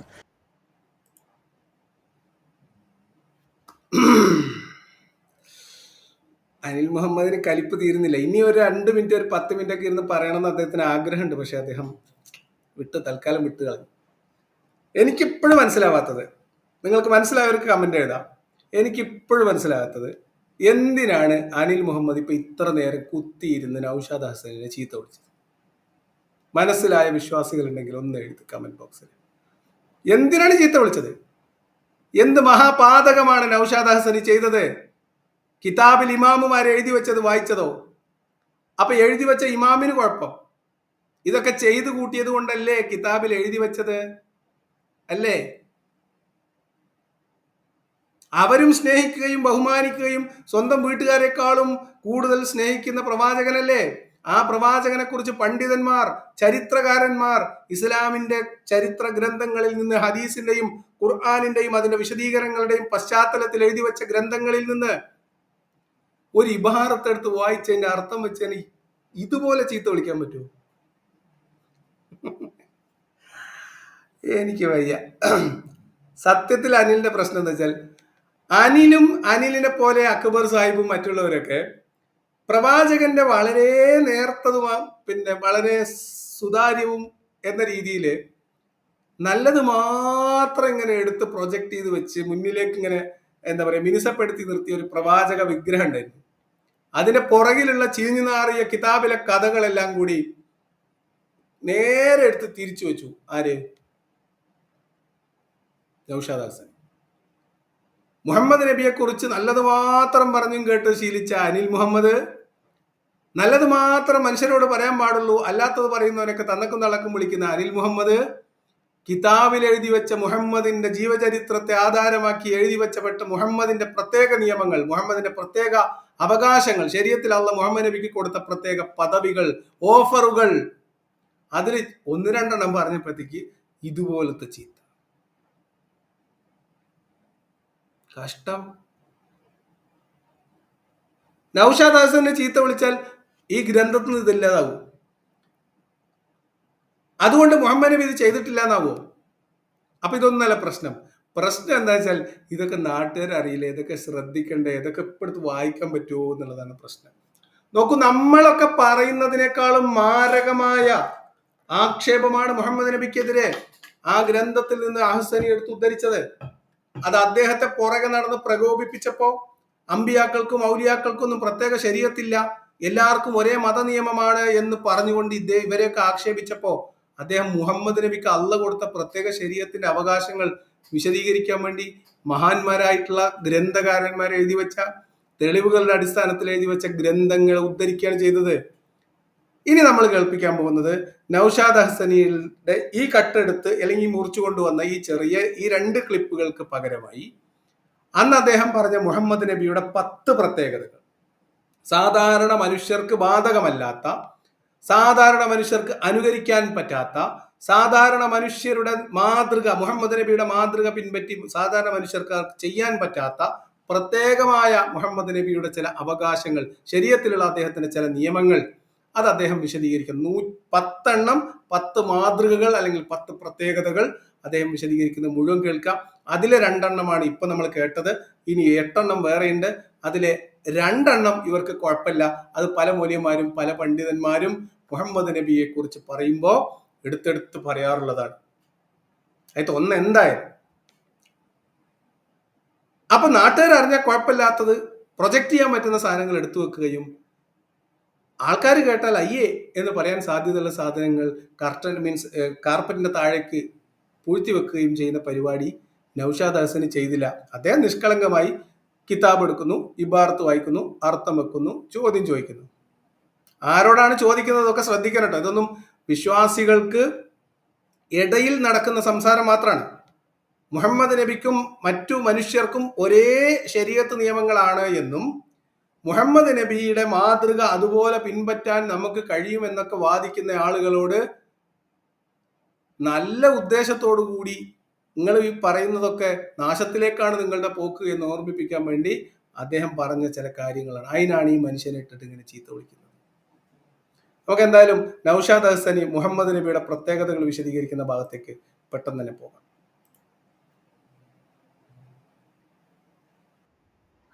അവൻ ഈ ഊളത്തരമൊക്കെ പറഞ്ഞിട്ട് അതിൻ്റെ ഒരു ഉളിപ്പൊക്കെ ഒന്ന് കാണണം നിന്ന്. അവനിതൊക്കെ എന്തിനാണെന്നറിയോ ഉളിപ്പൊക്കെ കാണിക്കുന്നത്? വേറൊന്നിനുമല്ല. ഇത് പ്രവാചകന്റെ രീതിയാണെങ്കിൽ പ്രവാചകൻ ചെയ്തതെല്ലാം സുന്നത്താണല്ലോ. അതുകൊണ്ട് അവനും ഇതുപോലെ ഏതെങ്കിലുമൊക്കെ വീടുകളിൽ ചെല്ലുമ്പോൾ അവിടുത്തെ പെണ്ണുങ്ങളെയൊക്കെ നൗഷാദിന് വേണമെന്ന് പറഞ്ഞാൽ നൗഷാദിന് അങ്ങ് കൊടുക്കണം എന്നത് സ്ഥാപിക്കാൻ വേണ്ടി അവൻ ഈ പറഞ്ഞ സൗമ്യവും ഉത്കൃഷ്ടവും ഏറ്റവും ഉദാത്തവുമായ പെരുമാറ്റമുള്ള പ്രവാചകനായ മുഹമ്മദ് നബി സല്ലല്ലാഹു അലൈഹി വസല്ലമയെ ഉദാഹരണമായി എടുക്കുന്നത്. അയ്യയ്യയ്യേ, ഇതാണോ ഇയാളുടെ ഒക്കെ ഒരു നിലവാരം? മുഹമ്മദ് നബി അദ്ദേഹത്തിന്റെ ആവശ്യ പൂർത്തീകരണത്തിന് എഴുതി വെച്ച കാര്യങ്ങൾ, അദ്ദേഹം ചെയ്തു കൂട്ടിയതിന്റെ അടിസ്ഥാനത്തിൽ ഗ്രന്ഥങ്ങൾ രേഖപ്പെടുത്തി വെക്കപ്പെട്ട കാര്യങ്ങൾ, അത് കിതാബിൽ എഴുതി വെച്ച പണ്ഡിതന്മാരെ ഉദ്ധരിച്ചുകൊണ്ട് അത് കിതാബിൽ നിന്ന് എടുത്ത് ഉദ്ധരിക്കുന്നത് അഹ്സനിക്ക് ആ സുന്നത്തുണ്ട് എന്ന് പറയാനല്ല. മുഹമ്മദ് നബിക്ക് അനുവദിക്കപ്പെട്ടതെല്ലാം വിശ്വാസികൾക്ക് അനുവദിക്കപ്പെട്ടിട്ടില്ല എന്ന് പറയാനാ. മുഹമ്മദ് നബിയെ ചാണിന് ചാണായും മുളത്തിന് മൂളമായും പിന്തുടരാൻ പറ്റാത്ത ചില മേഖലകൾ ഉണ്ട് എന്നും വിശ്വാസികളെ ഓർമ്മപ്പെടുത്താനാ. ഇങ്ങളെ ഈമാ ഫസാദാകാതിരിക്കാനാ. മുഹമ്മദ് നബിയുടെ മാതൃക സാധാരണ മുസ്ലിങ്ങൾക്ക് ഉത്തമമായ മാതൃകയാണ് എന്ന് തെറ്റിദ്ധരിക്കുമ്പോൾ എല്ലാ കാര്യത്തിലും മുഹമ്മദ് നബിനെ മാതൃകയാക്കാൻ പറ്റും എന്ന് ആരെങ്കിലും വിചാരിച്ചാൽ അത് അബദ്ധമാകുമെന്ന് ഓർമ്മപ്പെടുത്താനാ. ഇതിനൊക്കെ കൂടെ ഇങ്ങനെയൊക്കെ വൃത്തികേട് പറയാന്ന് പറഞ്ഞാൽ അനിലേ, നിങ്ങളെ കൊണ്ട് തന്നെ പറ്റുള്ളൂ കേട്ടോ. നിങ്ങളൊരു സംഭവം തന്നെ. ഞാൻ ആലോചിക്കുന്നത് ഇതൊക്കെ മുഹമ്മദിൽ ആരോപിക്കുകയാണോ അതോ മുഹമ്മദിന്റെ ജീവിതത്തിൽ ഉണ്ടായതാണോ? നമുക്ക് പരിശോധിക്കാം. ഹബീബായ സ്വല്ലല്ലാഹു അലൈഹി വസല്ലം തങ്ങൾക്കുള്ള നിയമം അതാണോ നമുക്കുള്ള നിയമം? അല്ല, പല വിഷയത്തിലുമല്ല. 10 കാര്യങ്ങൾ ഞാൻ ഇപ്പോൾ പറയാം. മഹാനരായ ഇമാം സക്കരിയൽ അൻസാരി തങ്ങൾ പറഞ്ഞ കാര്യങ്ങൾ എല്ലാ ഇമാമിങ്ങളും പറഞ്ഞിട്ടുണ്ട്. അതെല്ലാം കൂടി പറയാൻ സമയമല്ല.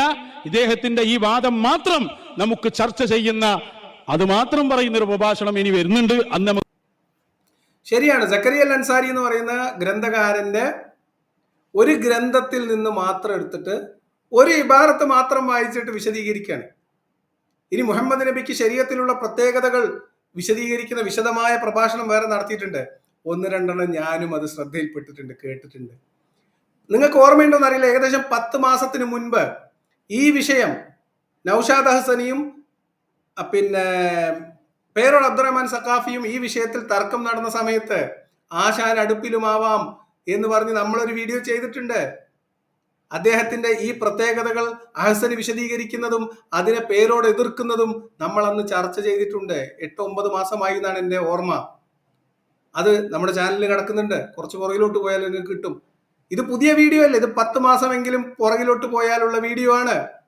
പേരോട് അബ്ദുറഹ്മാൻ സഖാഫിയും AP അബൂബക്കർ മുസ്ലിയാരുടെ വിഭാഗവും ഈ പറയപ്പെടുന്ന ആളുകളും തമ്മിലുള്ള പ്രശ്നം നടക്കുന്ന സമയത്ത് ഔലിയാക്കളുടെ കറാമത്ത് തള്ളുമ്പോൾ അതിൽ അത്ര തള്ളാമോ ഇത്ര തള്ളാമോ, അവർക്ക് പ്രത്യേകതകളുണ്ടോ എന്നൊക്കെ ഞാൻ തുടക്കത്തിൽ പറഞ്ഞതുപോലെ ഔലിയാക്കന്മാർക്കും പ്രവാചകന്മാർക്കും ഒക്കെ പ്രത്യേകമായ മതനിയമങ്ങളാണോ എന്ന തർക്കം അവർക്ക് നടന്നപ്പോൾ പ്രവാചകന്മാർക്ക് പ്രത്യേകമായ അനുവാദങ്ങൾ ശരീഅത്തിലുണ്ട് എന്നും മുഹമ്മദ് നബിക്ക് ബാധകമാകുന്ന അദ്ദേഹത്തിന് മാത്രം സ്വീകരിക്കാവുന്ന 10 മാതൃകകൾ അതിന് ഉദാഹരണമായിട്ട് കിതാബിൽ നിന്ന് എടുത്ത് വായിക്കുകയാണ് ചെയ്യുന്നത്.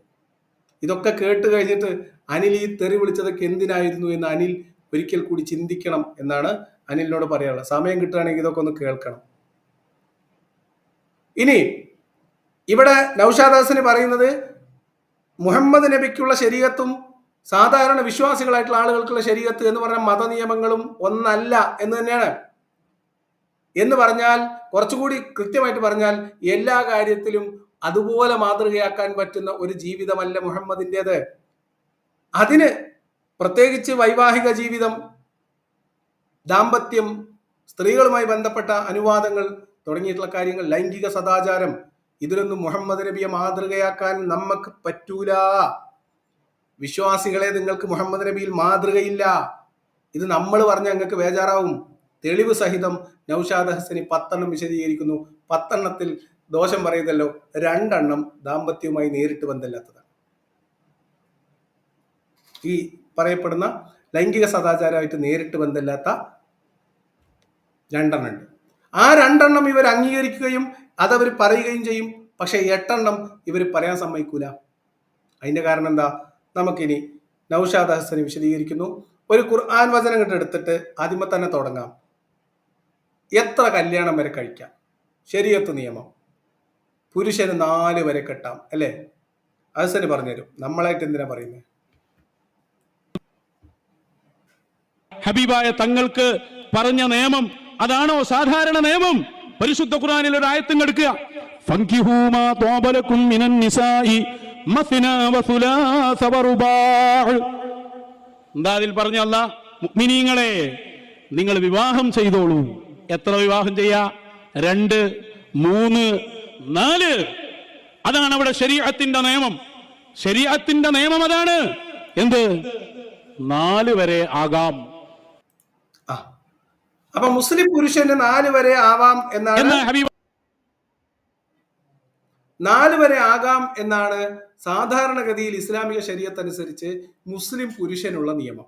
ഖുർആനിൽ പറഞ്ഞിട്ടുള്ളതാണ്, ഖുർആനിലെ മതവിധിയാണ്. പ്രത്യേകിച്ച് വൈവാഹിക ജീവിതത്തിൽ മുഹമ്മദ് നബിക്ക് അല്ലെങ്കിൽ വിശ്വാസികൾക്ക് ഏറ്റവും കൂടുതൽ മാതൃക വേണ്ടത് ലൈംഗികവും സദാചാരവും ദാമ്പത്യവും കുടുംബവും ഒക്കെ ആയിട്ട് ബന്ധപ്പെട്ട കാര്യങ്ങളിലാണ്. അത്തരം കാര്യങ്ങളിൽ സാധാരണ മനുഷ്യർക്ക് ബാധകമാകുന്നത് 1 അല്ലെങ്കിൽ 2 അല്ലെങ്കിൽ 3 അല്ലെങ്കിൽ 4 വരെ കല്യാണമാകാം എന്നാണ്. അതാണ് പൊതു നിയമം. പക്ഷെ മുഹമ്മദ് നബിയിലേക്ക് വന്നാൽ ആ പൊതു നിയമം ബാധകമാണോ? മുഹമ്മദ് നബിയുടെ കല്യാണത്തിന്റെ എണ്ണത്തിന്റെ കാര്യത്തിൽ മറ്റൊരു വിശ്വാസിക്ക് മാതൃകയാക്കാനോ അനുകരിക്കാനോ കഴിയുമോ? പ്രധാനപ്പെട്ട ചോദ്യമാണ്. നമുക്കൊന്ന് കേട്ടോ. മഹാനായ സക്കരിയ അൻസാരി തങ്ങൾ പറയാം, ഹബീബായ തങ്ങൾക്കുള്ള പ്രത്യേകതകളിൽ പ്രധാനമാണ് അത്തഖ്ഫീഫാത്തു വൽ മുബാഹാത്തു ലഹു. ഹബീബായ തങ്ങൾക്ക് മാത്രം അനുവദിക്കപ്പെട്ടത്, അത് ഉമ്മത്തിനില്ല. അതേതാ? വഹിയ നിക്കാഹു തിസ്ഇൻ. 4 കൂടുതൽ ഭാര്യമാരെ വിവാഹം ചെയ്യൽ. എത്രയാവാം?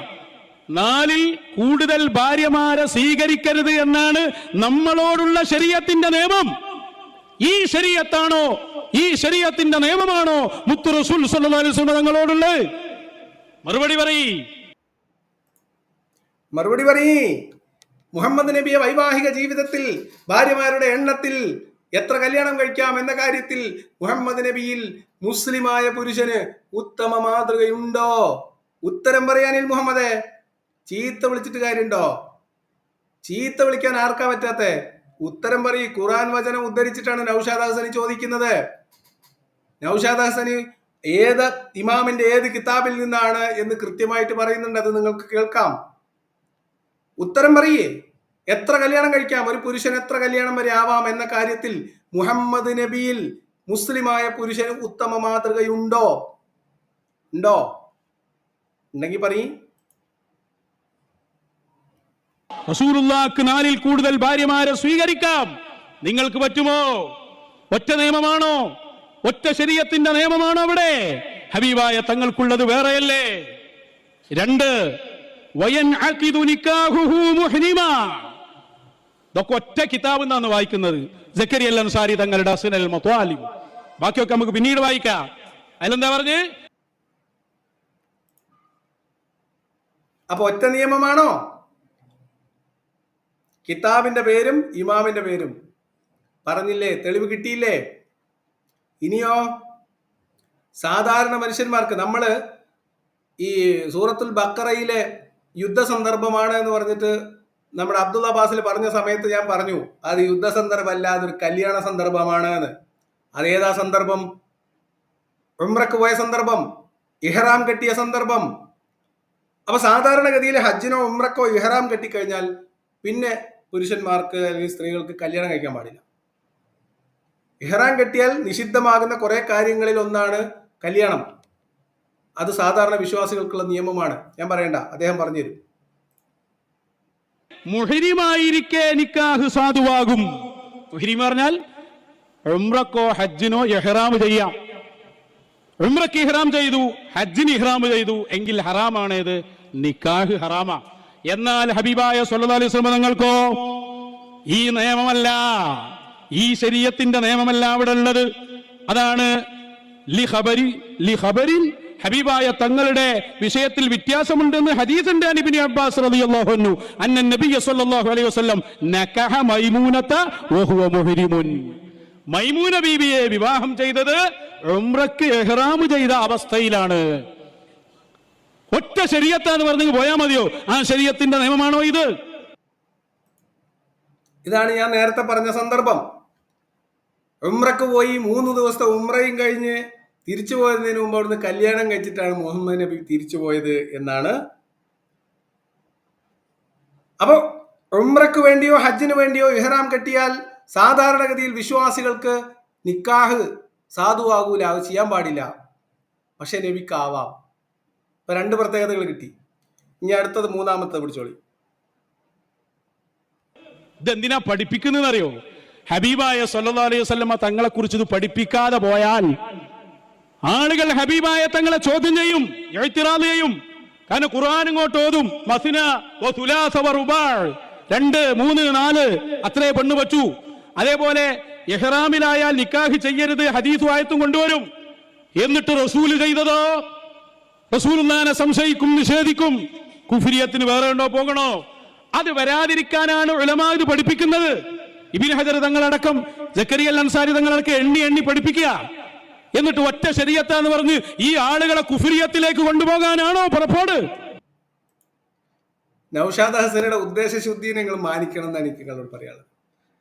അതായത് മുഹമ്മദ് നബിയുടെ മാതൃക എന്ന് പറഞ്ഞ് തള്ളിക്കൊണ്ട് നടക്കുമ്പോ കല്യാണത്തിന്റെ എണ്ണത്തിന്റെ കാര്യത്തിലോ ഇഹ്റാമിലിരിക്കെ കല്യാണം കഴിച്ച കാര്യത്തിലോ ഒക്കെ വിശ്വാസികൾക്ക് തന്നെ സംശയം ജനിക്കാൻ ഈ കഥകൾ ഇതൊക്കെ മുഹമ്മദ് നബിക്ക് പ്രത്യേകമായിട്ടുള്ള അനുവാദങ്ങളാണ് എന്ന കാര്യം വിശദീകരിച്ചു കൊടുത്തിട്ടില്ലെങ്കിൽ ആളുകൾക്ക് സംശയം ഉണ്ടാവൂലേ? മാതൃക കാണിക്കാൻ വന്ന നബി നമ്മളോട് 4 എണ്ണം കെട്ടാൻ പറഞ്ഞു, എന്നിട്ട് 12 എണ്ണം കെട്ടി എന്ന് വിശ്വാസികൾക്ക് സംശയം ഉണ്ടാവൂലേ കൂട്ടരെ? മതവിമർശകർ ഈ സംഭവങ്ങൾ എടുത്ത് ചോദിച്ചു കഴിഞ്ഞാൽ നിങ്ങൾക്ക് ഉത്തരം ഉണ്ടാവുമോ? ഉത്തരമില്ലാണ്ടാവും, സംശയം ഉണ്ടാകും, ഈമാൻ പോയി പോകും, കുഫറിലേക്ക് പോകും. അത് പോകാണ്ടിരിക്കാൻ വേണ്ടിയിട്ടാണ് ഇമാമുമാർ എഴുതി വെച്ചത്. നിങ്ങളോട് പറഞ്ഞ മതനിയമങ്ങൾക്ക് വിരുദ്ധമായി വല്ലതും മുത്തുനബിയുടെ ജീവിതത്തിൽ കണ്ടാൽ നിങ്ങൾ മനസ്സിലാക്കണം, അത് മുത്തുനബിക്ക് അല്ലാഹു കൊടുത്ത പ്രത്യേക അവകാശമാണ്. അങ്ങനെ എന്തെല്ലാം കാര്യങ്ങളുണ്ട്. അത് ഇസ്ലാമിന്റെ അടിസ്ഥാനല്ലേ, വിശ്വാസത്തിന്റെ അടിസ്ഥാനല്ലേ? മുഹമ്മദ് നബി ചെയ്തതൊക്കെ അതേപോലെ ചാണിന് ചാണായും മുളത്തിന് മുളവായും എനിക്കും ചെയ്യണം എന്നൊരാൾ വാശി പിടിച്ചാൽ എന്താ ചെയ്യാൻ പറ്റും?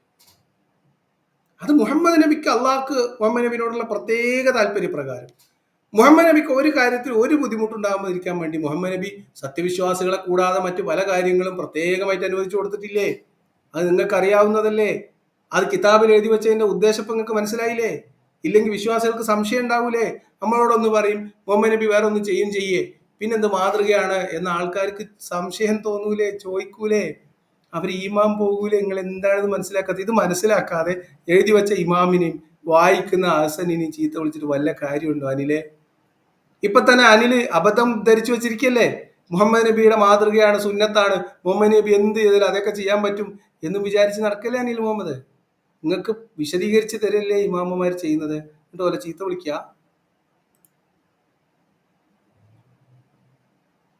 മൂന്ന് കേട്ടോളൂ. മഹാനവറുകൾ ഹബീബായ സ്വല്ലല്ലാഹു അലൈഹി വസല്ലമക്ക് നിക്കാഹ് ചെയ്യാൻ പെണ്ണിന്റെ വലിയ ആവശ്യമില്ല, സാക്ഷികളും ആവശ്യമില്ല. എന്നാ ഒരു നിക്കാഹ് എടുത്തിട്ടെ കുറ്റ്യാടിയിൽ? വലിയും പാടില്ല, സാക്ഷ്യം പാടില്ല. അങ്ങനെ ഒരു നിക്കാഹുണ്ടോ? എങ്കിൽ അങ്ങനെ ഒരു നിക്കാഹുണ്ട് ആരുടെ ഹഖിൽ? നബി മുഹമ്മദ് റസൂലുള്ളാഹി സ്വല്ലല്ലാഹു. ഒറ്റ നിയമം എന്ന് പറഞ്ഞാൽ വിടോ ഞങ്ങള്? ഒറ്റ ശരീഅത്തിന്റെ നിയമമാണോ ഈ പറഞ്ഞിടത്തൊക്കെ? 4 അങ്ങനെ വിടുവോ? എന്താ പറഞ്ഞേ? കല്യാണത്തിന്റെ എണ്ണത്തിൽ വേണ്ട, കല്യാണം കഴിക്കാനുള്ള നിരോധനമുള്ള സമയത്ത് മുഹമ്മദ് നബിക്ക് മാത്രം അത് അനുവദിക്കപ്പെട്ടിട്ടുണ്ട്. നിക്കാഹിന്റെ രീതിയിൽ തന്നെ വ്യത്യാസമുണ്ട്. അതായത് കല്യാണത്തിന്റെ രീതി, ഇസ്ലാമിക നിയമം അനുസരിച്ച് നിക്കാഹ് നടക്കണമെങ്കിൽ, നിക്കാഹ് സാധുവാകണമെങ്കിലുള്ള നിബന്ധനകളിൽ പലതും മുഹമ്മദ് നബിക്ക് ബാധകമല്ല. വലിയ വേണ്ട, സാക്ഷി വേണ്ട എന്ന് പറഞ്ഞാൽ പെണ്ണിന്റെ വാപ്പ വേണ്ട, ഇതിന് സാക്ഷികളായിട്ട് ആളും വേണ്ട. പിന്നെ ആരാ ഉള്ളത്?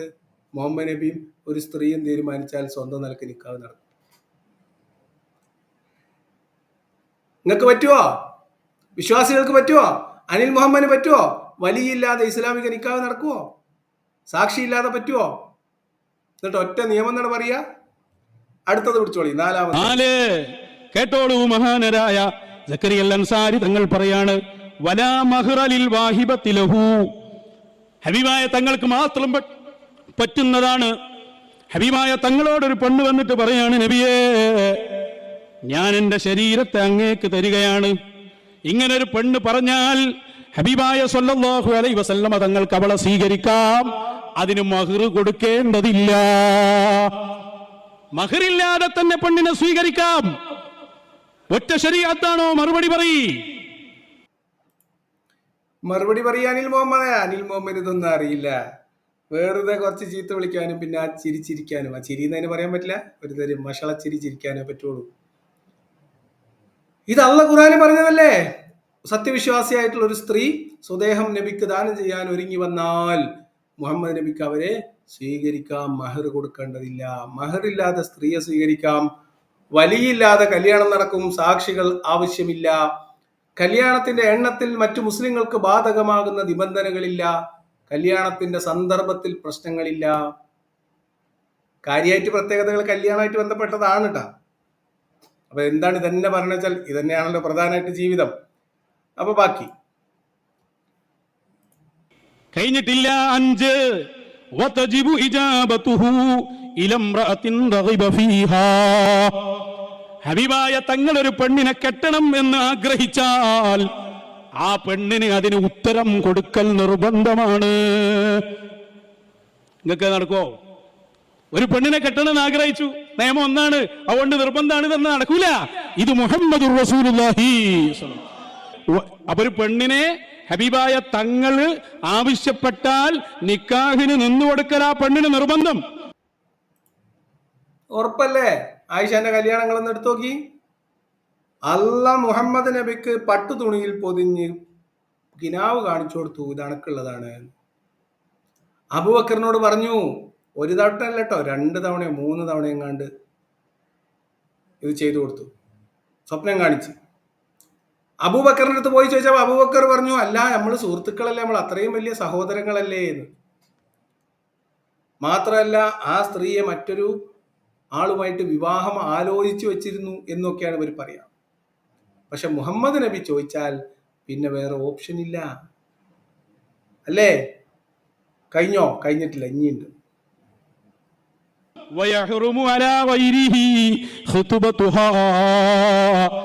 ആ പെണ്ണിനെ മറ്റൊരാള് പെൺകെട്ട് പറയൽ പോലും ഹറാമാണ്.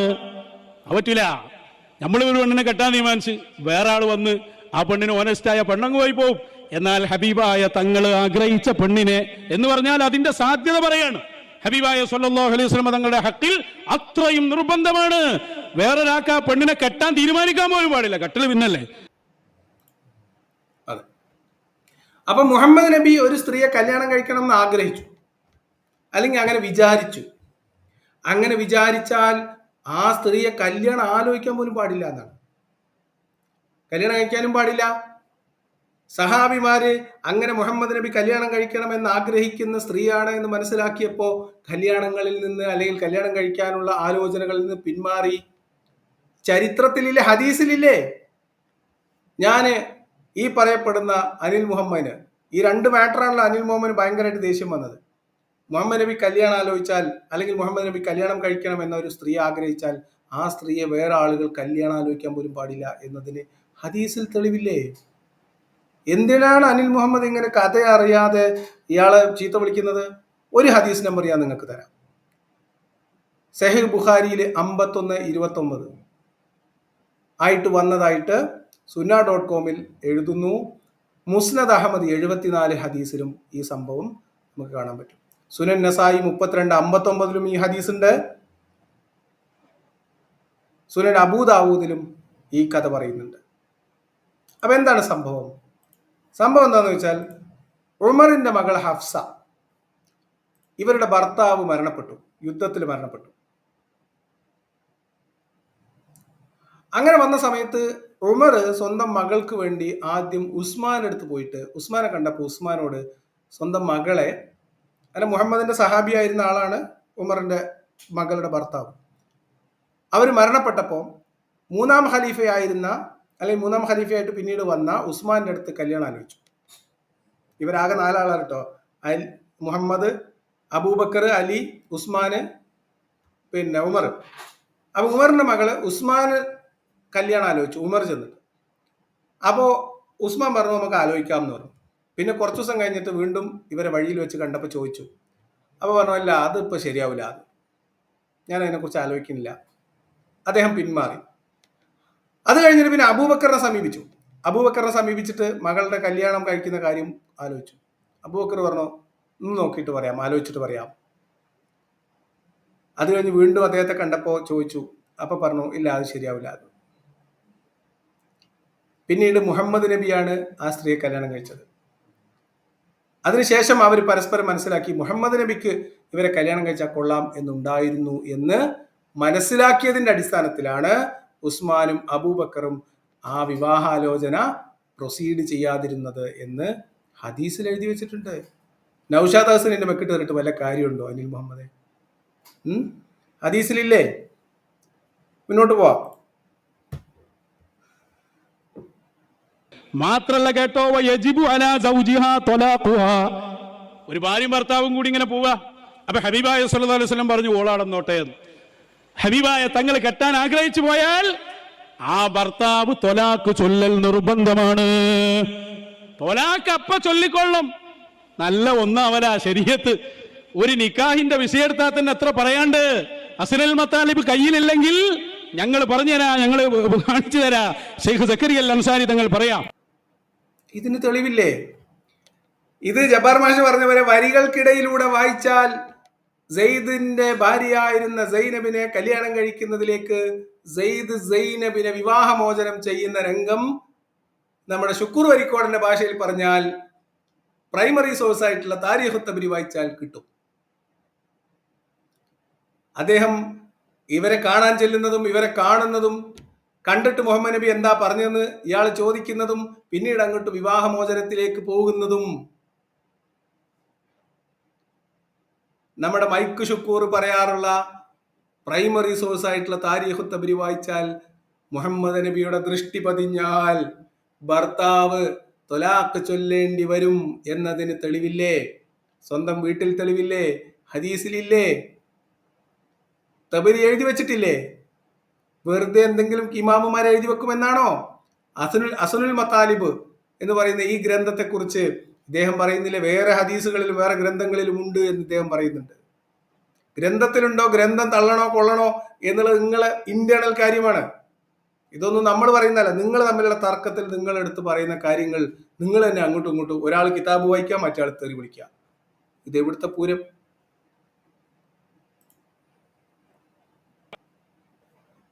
ഇനി കേട്ടോളൂ, വലഹു തസ്വീജു മൻ ശാ ലിമൻ ശാ. ഇനി മൊത്തം പറ്റും. അതെങ്ങനെ? കെട്ടല് മാത്രമല്ല, കെട്ടിച്ചു കൊടുക്കാനും പറ്റും. ഇന്ന പെണ്ണിനെ ഇന്ന ആക്ക് കെട്ടിച്ചു കൊടുക്കാം. അതിൽ പെണ്ണിന്റെ സമ്മതം ആവശ്യമില്ല, പെണ്ണിന്റെ വാപ്പന്റെ സമ്മതം ആവശ്യമില്ല. കാരണം ആ വാപ്പന്റെയും മുകളിലുള്ള വലിയാണ് മുഹമ്മദുർ റസൂലുള്ളാഹി.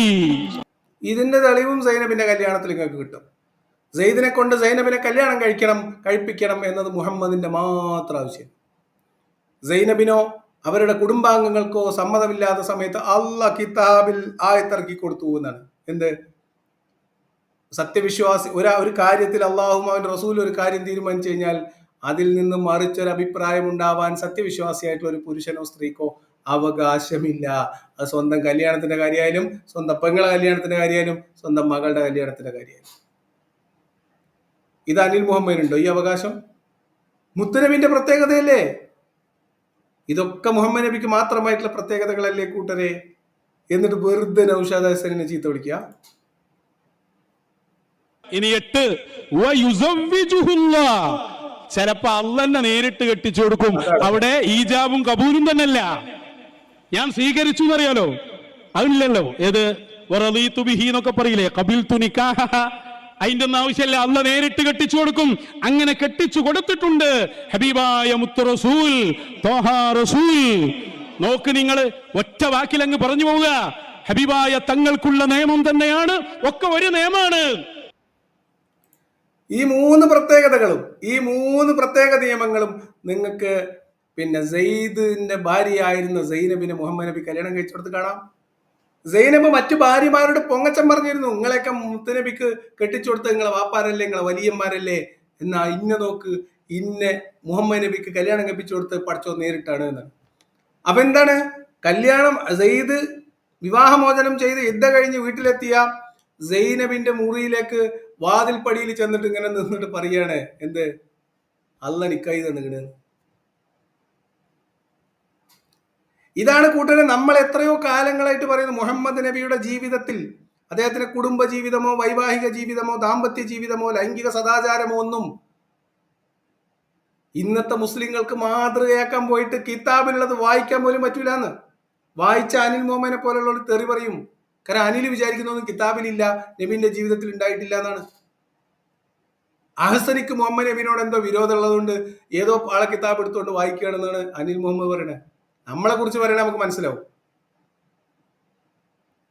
നമ്മൾ പോലും വായിക്കാത്ത കിതാബുകൾ അഹസനെ എടുത്തുകൊണ്ട് വന്നിട്ട് മുഹമ്മദ് നബിയുടെ പ്രത്യേകതകൾ, ശരീഅത്തിലുള്ള പ്രത്യേകതകൾ വിശദീകരിച്ചു കൊടുക്കുക കിതാബ് വായിച്ചിട്ടേ.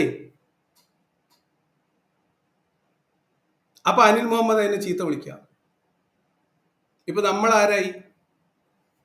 ബാക്കി ഇവിടെ കേൾക്കാം. 4 ഭാര്യമാരെ സ്വീകരിക്കാ. ഹബീബായ തങ്ങൾക്ക് ഇഹ്റാമിലായി നിക്കാഹ് ശരിയാവും. വലിയ വേണ്ട, സാക്ഷി വേണ്ട, മഹർ വേണ്ട. പെണ്ണിനോട് അങ്ങനെ ഒരു കാര്യം പറഞ്ഞാൽ ഒക്കെ സ്വീകരിക്കാൻ നിർബന്ധം. പിന്നെ വേറൊരാൾക്ക് അവളെ പെൺകെട്ട് പറയാൻ പോലും പാടില്ല. ഭർത്താവുള്ള പെണ്ണാണെങ്കിൽ ഭർത്താവ് തൊലാക്ക് ചൊല്ലിക്കൊള്ളണം. മാത്രല്ല ആർക്കും ഏത് പെണ്ണിനെയും കെട്ടിച്ചു കൊടുക്കാം. അള്ള തന്നെ നേരിട്ട്. ഇത്രയും ഒറ്റ ശാസ്ത്രത്തിൽ 8 എണ്ണം പറഞ്ഞു. ഈ 8 പ്രത്യേകതയും സദാചാരവുമായി ബന്ധപ്പെട്ടോ ലൈംഗികതയുമായി ബന്ധപ്പെട്ട് കുടുംബജീവിതവുമായി ബന്ധപ്പെട്ട് വിവാഹവുമായി ബന്ധപ്പെട്ടതാണ്. ഈ 8 പ്രത്യേകതകൾ മുഹമ്മദ് നബിക്ക് മാത്രമുള്ളതാണ്. വിശ്വാസികൾക്ക് മാതൃകയാക്കാൻ പറ്റാത്തതാണ്. മാതൃകയാക്കാൻ പറ്റില്ല എന്നുള്ള കിതാബുള്ളത് വായിച്ചാൽ ചീത്തയാക്കേണ്ടി വരും എന്ന ഗതികേടിലാണ് ഇവരുള്ളത്. ഇനി 2 എണ്ണം. അതിലെ 1 എണ്ണം വിശ്വാസികൾക്ക് ഭയങ്കര ഇമ്പമുള്ളതായിരിക്കും. അവരിതടക്ക് പറയുന്നത് നിങ്ങൾ കേട്ടിട്ടുണ്ടാവും. മുഹമ്മദ് നബിക്ക് പ്രത്യേക നിയമങ്ങളാണ് എന്ന് പറയാൻ വേണ്ടി ഇവർ ഇടക്കിടക്ക് പറയാറുള്ളതാണ്. മുഹമ്മദ് നബിക്ക് രാത്രി നിന്ന് നിസ്കരിക്കണം ആയിരുന്നു, നിർബന്ധമായിരുന്നു. വിശ്വാസികൾക്കില്ലല്ലോ. അതുപോലെ വേറൊന്നാണ്, മുഹമ്മദ് നബിക്ക് തുടർച്ചയായ നോമ്പ് നോൽക്കാനുള്ള അനുവാദം ഉണ്ടായിരുന്നു. വിശ്വാസികൾക്ക് അതില്ലല്ലോ. ആരാധനയുമായി ബന്ധപ്പെട്ട ഒരു കാര്യം. 9ാമത് മഹാൻ പറയാ, ഹബീബായ സല്ലല്ലാഹു അലൈഹി വസല്ലം തങ്ങൾക്ക് നോമ്പിൽ ഓരോന്നിനും വ്യത്യസ്ത നിയമ. നോമ്പിന്റെ കാര്യത്തിൽ സൗമുൽ വിസ്വാലുണ്ട്. വിസ്വാൽ കാരണം എന്താ? തുടർച്ചയായ നോമ്പ്. ഇന്ന് രാത്രി നമ്മൾ നിയ്യത്തൊക്കെ ചെയ്ത് നോമ്പ് വെച്ച് നാളെ മഗ്രിബായാൽ ഉടനെ നിർബന്ധമാണ് നമുക്കെന്ത്? നോമ്പ് മുറിക്കൽ, തുറക്കൽ. എന്നാൽ ഹബീബായ സല്ലല്ലാഹു അലൈഹി വസല്ലം തങ്ങൾക്ക് എത്ര ദിവസവും നീണ്ടുപോകുന്ന സൗമുൽ വിസ്വാലാകാം. ഹബീബായ തങ്ങൾ തന്നെ അത് പറഞ്ഞിട്ടുണ്ട്. സ്വഹാബികളെ, നിങ്ങൾ നോക്കാൻ നിൽക്കണ്ട. ഇന്നി ലസ്തു മിസ്ലക്കും, ഞാൻ നിങ്ങളെപ്പോലെ അല്ല. മുഹമ്മദുർ റസൂലുള്ളാഹി. മുഹമ്മദ് നബിനെ പറഞ്ഞിട്ട് നിങ്ങൾ ഇന്നെ നോക്കണ്ട, ഞാൻ പറയണത് കേട്ടാൽ മതി, ഞാൻ ചെയ്യണത് പോലെ ചെയ്യണ്ട എന്ന് പറയും. അപ്പൊ അതിന്റെ ഉദാഹരണമായിട്ട് ഈ നോമ്പിന്റെ കാര്യം പറയുമ്പോൾ വിശ്വാസികൾക്ക് ഭയങ്കര സന്തോഷമാണ്. ഓ, നബി ഞങ്ങൾക്കും വേണ്ടി എന്തോരം കഷ്ടപ്പെട്ടിരുന്നു.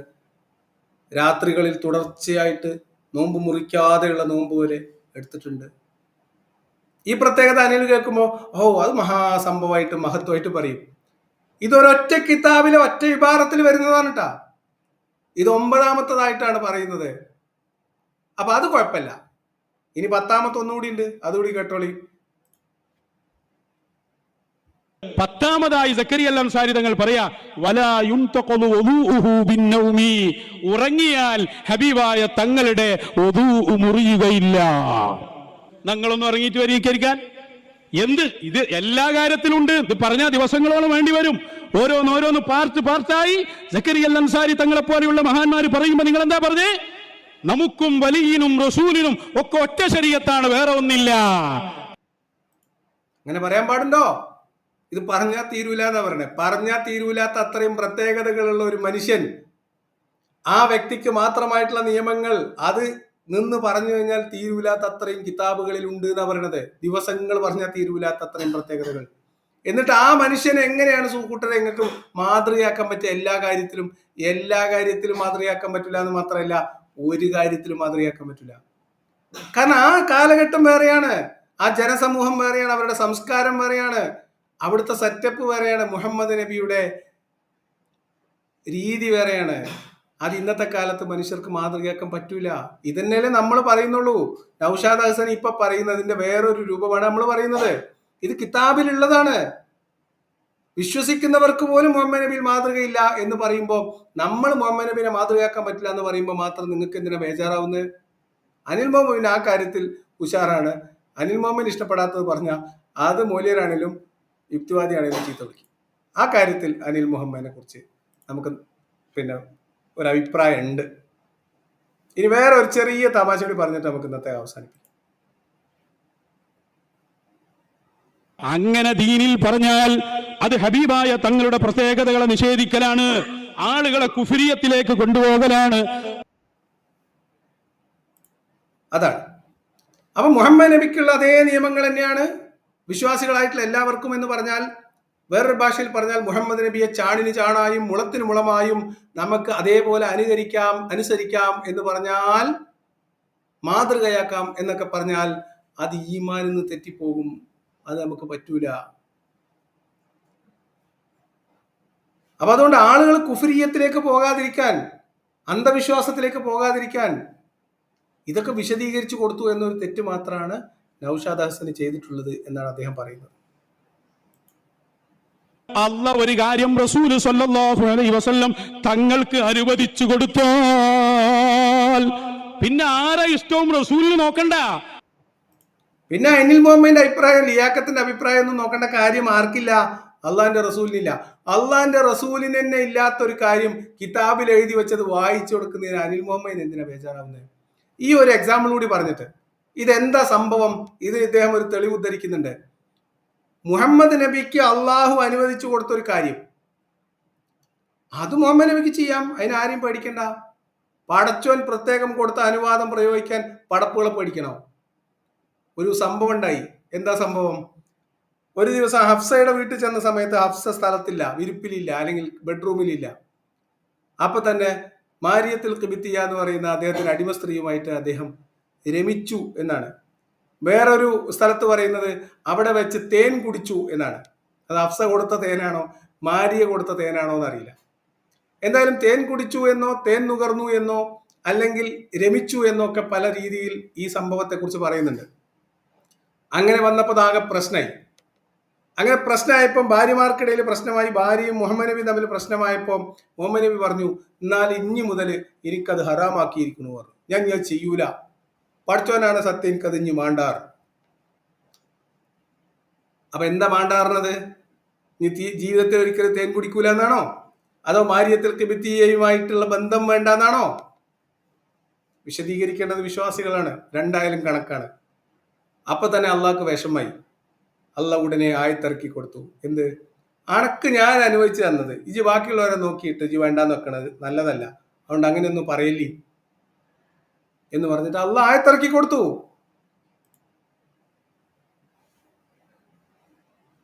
യാ അയ്യുഹൻ നബിയ്യു ലിമ തുഹർരിമു മാ അഹല്ലല്ലാഹു ലക് തബ്തഗി മർളാത അസ്വാജിക. നബിയെ, അങ്ങേക്ക് അല്ലാഹു അനുവദിച്ചു തന്നത് എന്തിനാ നിങ്ങൾ ഒഴിവാക്കുന്നത്, ഹറാമാക്കുന്നത്? ഭാര്യമാര് തൃപ്തിപ്പെടൂല, അല്ലെങ്കിൽ ഓന് പറ്റൂല, ഇത് നോക്കണ്ട. ഇത് മുഹമ്മദുർ റസൂലുള്ളാഹിയാണ് സ്വല്ലല്ലാഹു അലൈഹി വസല്ലം. സാധാരണത്വമെന്ന ഒന്ന് അവിടുത്തെ ഒരു കാര്യത്തിലുമില്ല, നിയമങ്ങളിലും. ഇതിങ്ങനെ തന്നെ മനസ്സിലാക്കണം അനിൽ മുഹമ്മദേ എന്നാണ് അനിൽ മുഹമ്മദിനോട് പറയുന്നത്. അങ്ങനെ ഒരു സാധാരണത്വം ഇല്ല, അങ്ങനെ എല്ലാവർക്കും തോന്നിയ പോലെ അനുകരിക്കാവുന്ന ഒരു മാതൃകയുമല്ല. മുഹമ്മദ് നബി അള്ളയും തമ്മിലുള്ള ഇരിപ്പോശം വെച്ച് മുഹമ്മദ് നബിക്ക് വേണ്ടി മാത്രം അള്ളാഹു പല പ്രത്യേകതകൾ കൊടുത്തിട്ടുണ്ട്.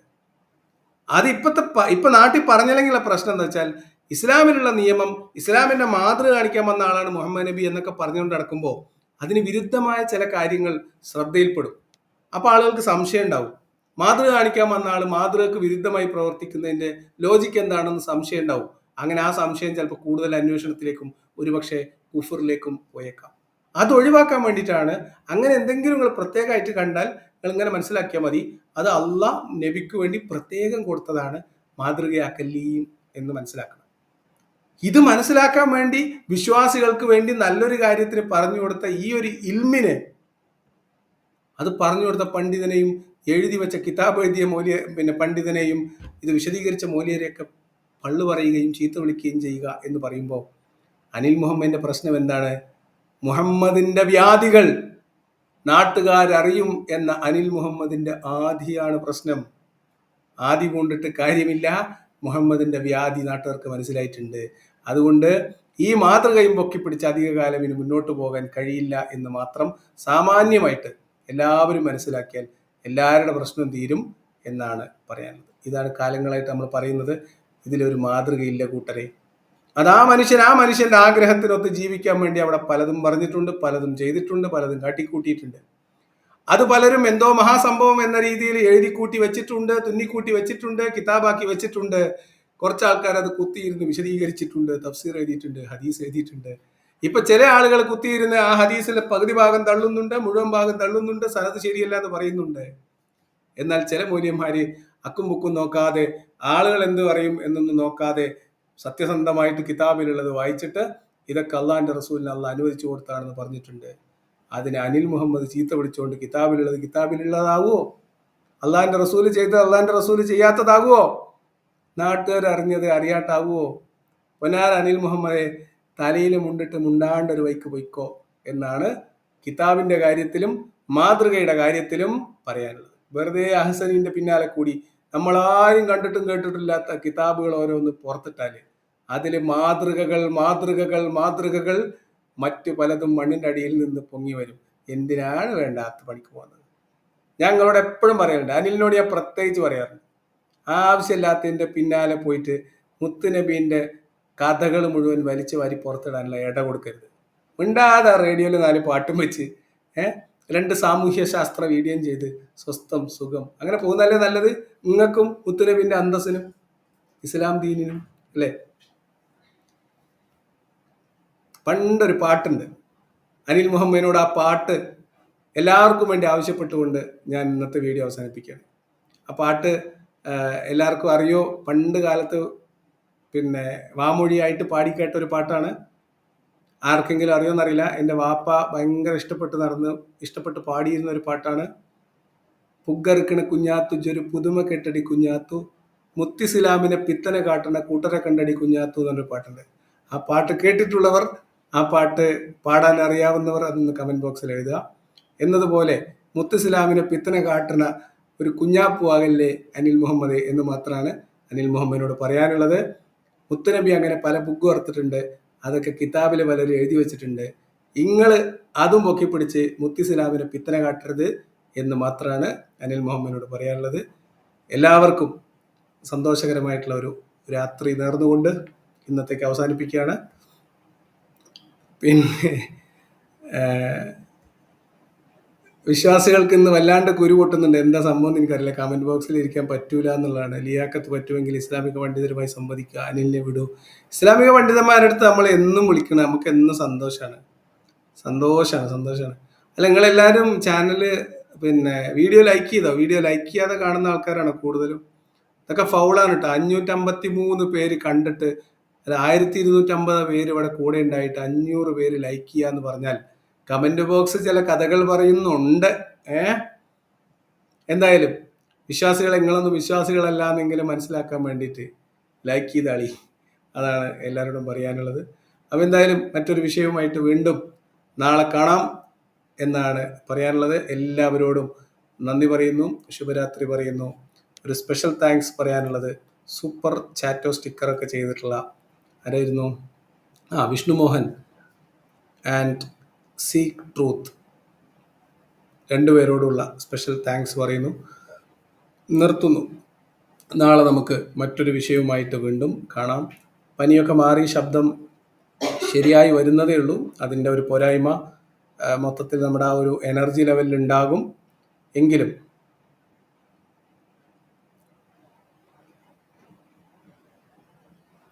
അപ്പോൾ എല്ലാവരും സജീവമായിട്ട് തന്നെ കൂടെ ഉണ്ടായിരുന്നു. നാളെ നമുക്ക് മറ്റൊരു വിഷയവുമായിട്ട് വരാം. സംവാദവും ബിലാലിൻ്റെ സംഭവങ്ങളൊക്കെ ആയിട്ട് നമ്മൾ വേറെയും ചില കാര്യങ്ങൾ ചെയ്യാനുണ്ട്. എന്ന് മാത്രമല്ല, ഞാനും ഉമ്മർബായും കൂടി ചേർന്നിട്ടുള്ള ഉമ്മർബായിയുടെ ആദ്യത്തെ പബ്ലിക് സെഷൻ ഉൾപ്പെടുന്ന ഒരു പരിപാടി ഒക്ടോബർ 12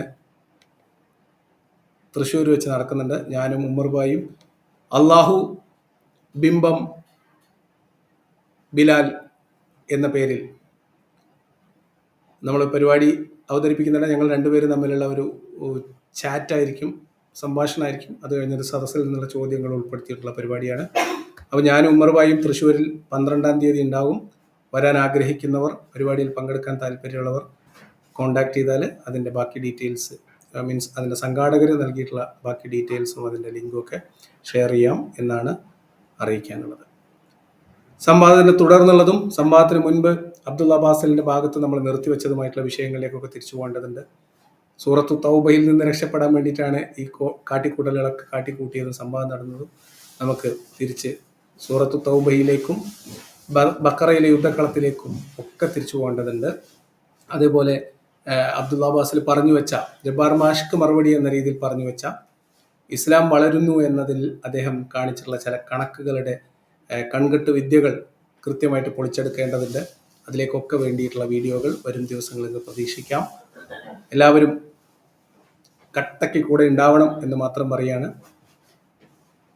ശുഭരാത്രി പറഞ്ഞുകൊണ്ട് ഞാൻ നിർത്തുന്നു. എല്ലാവർക്കും ഒരിക്കൽ കൂടി നന്ദി. Good night.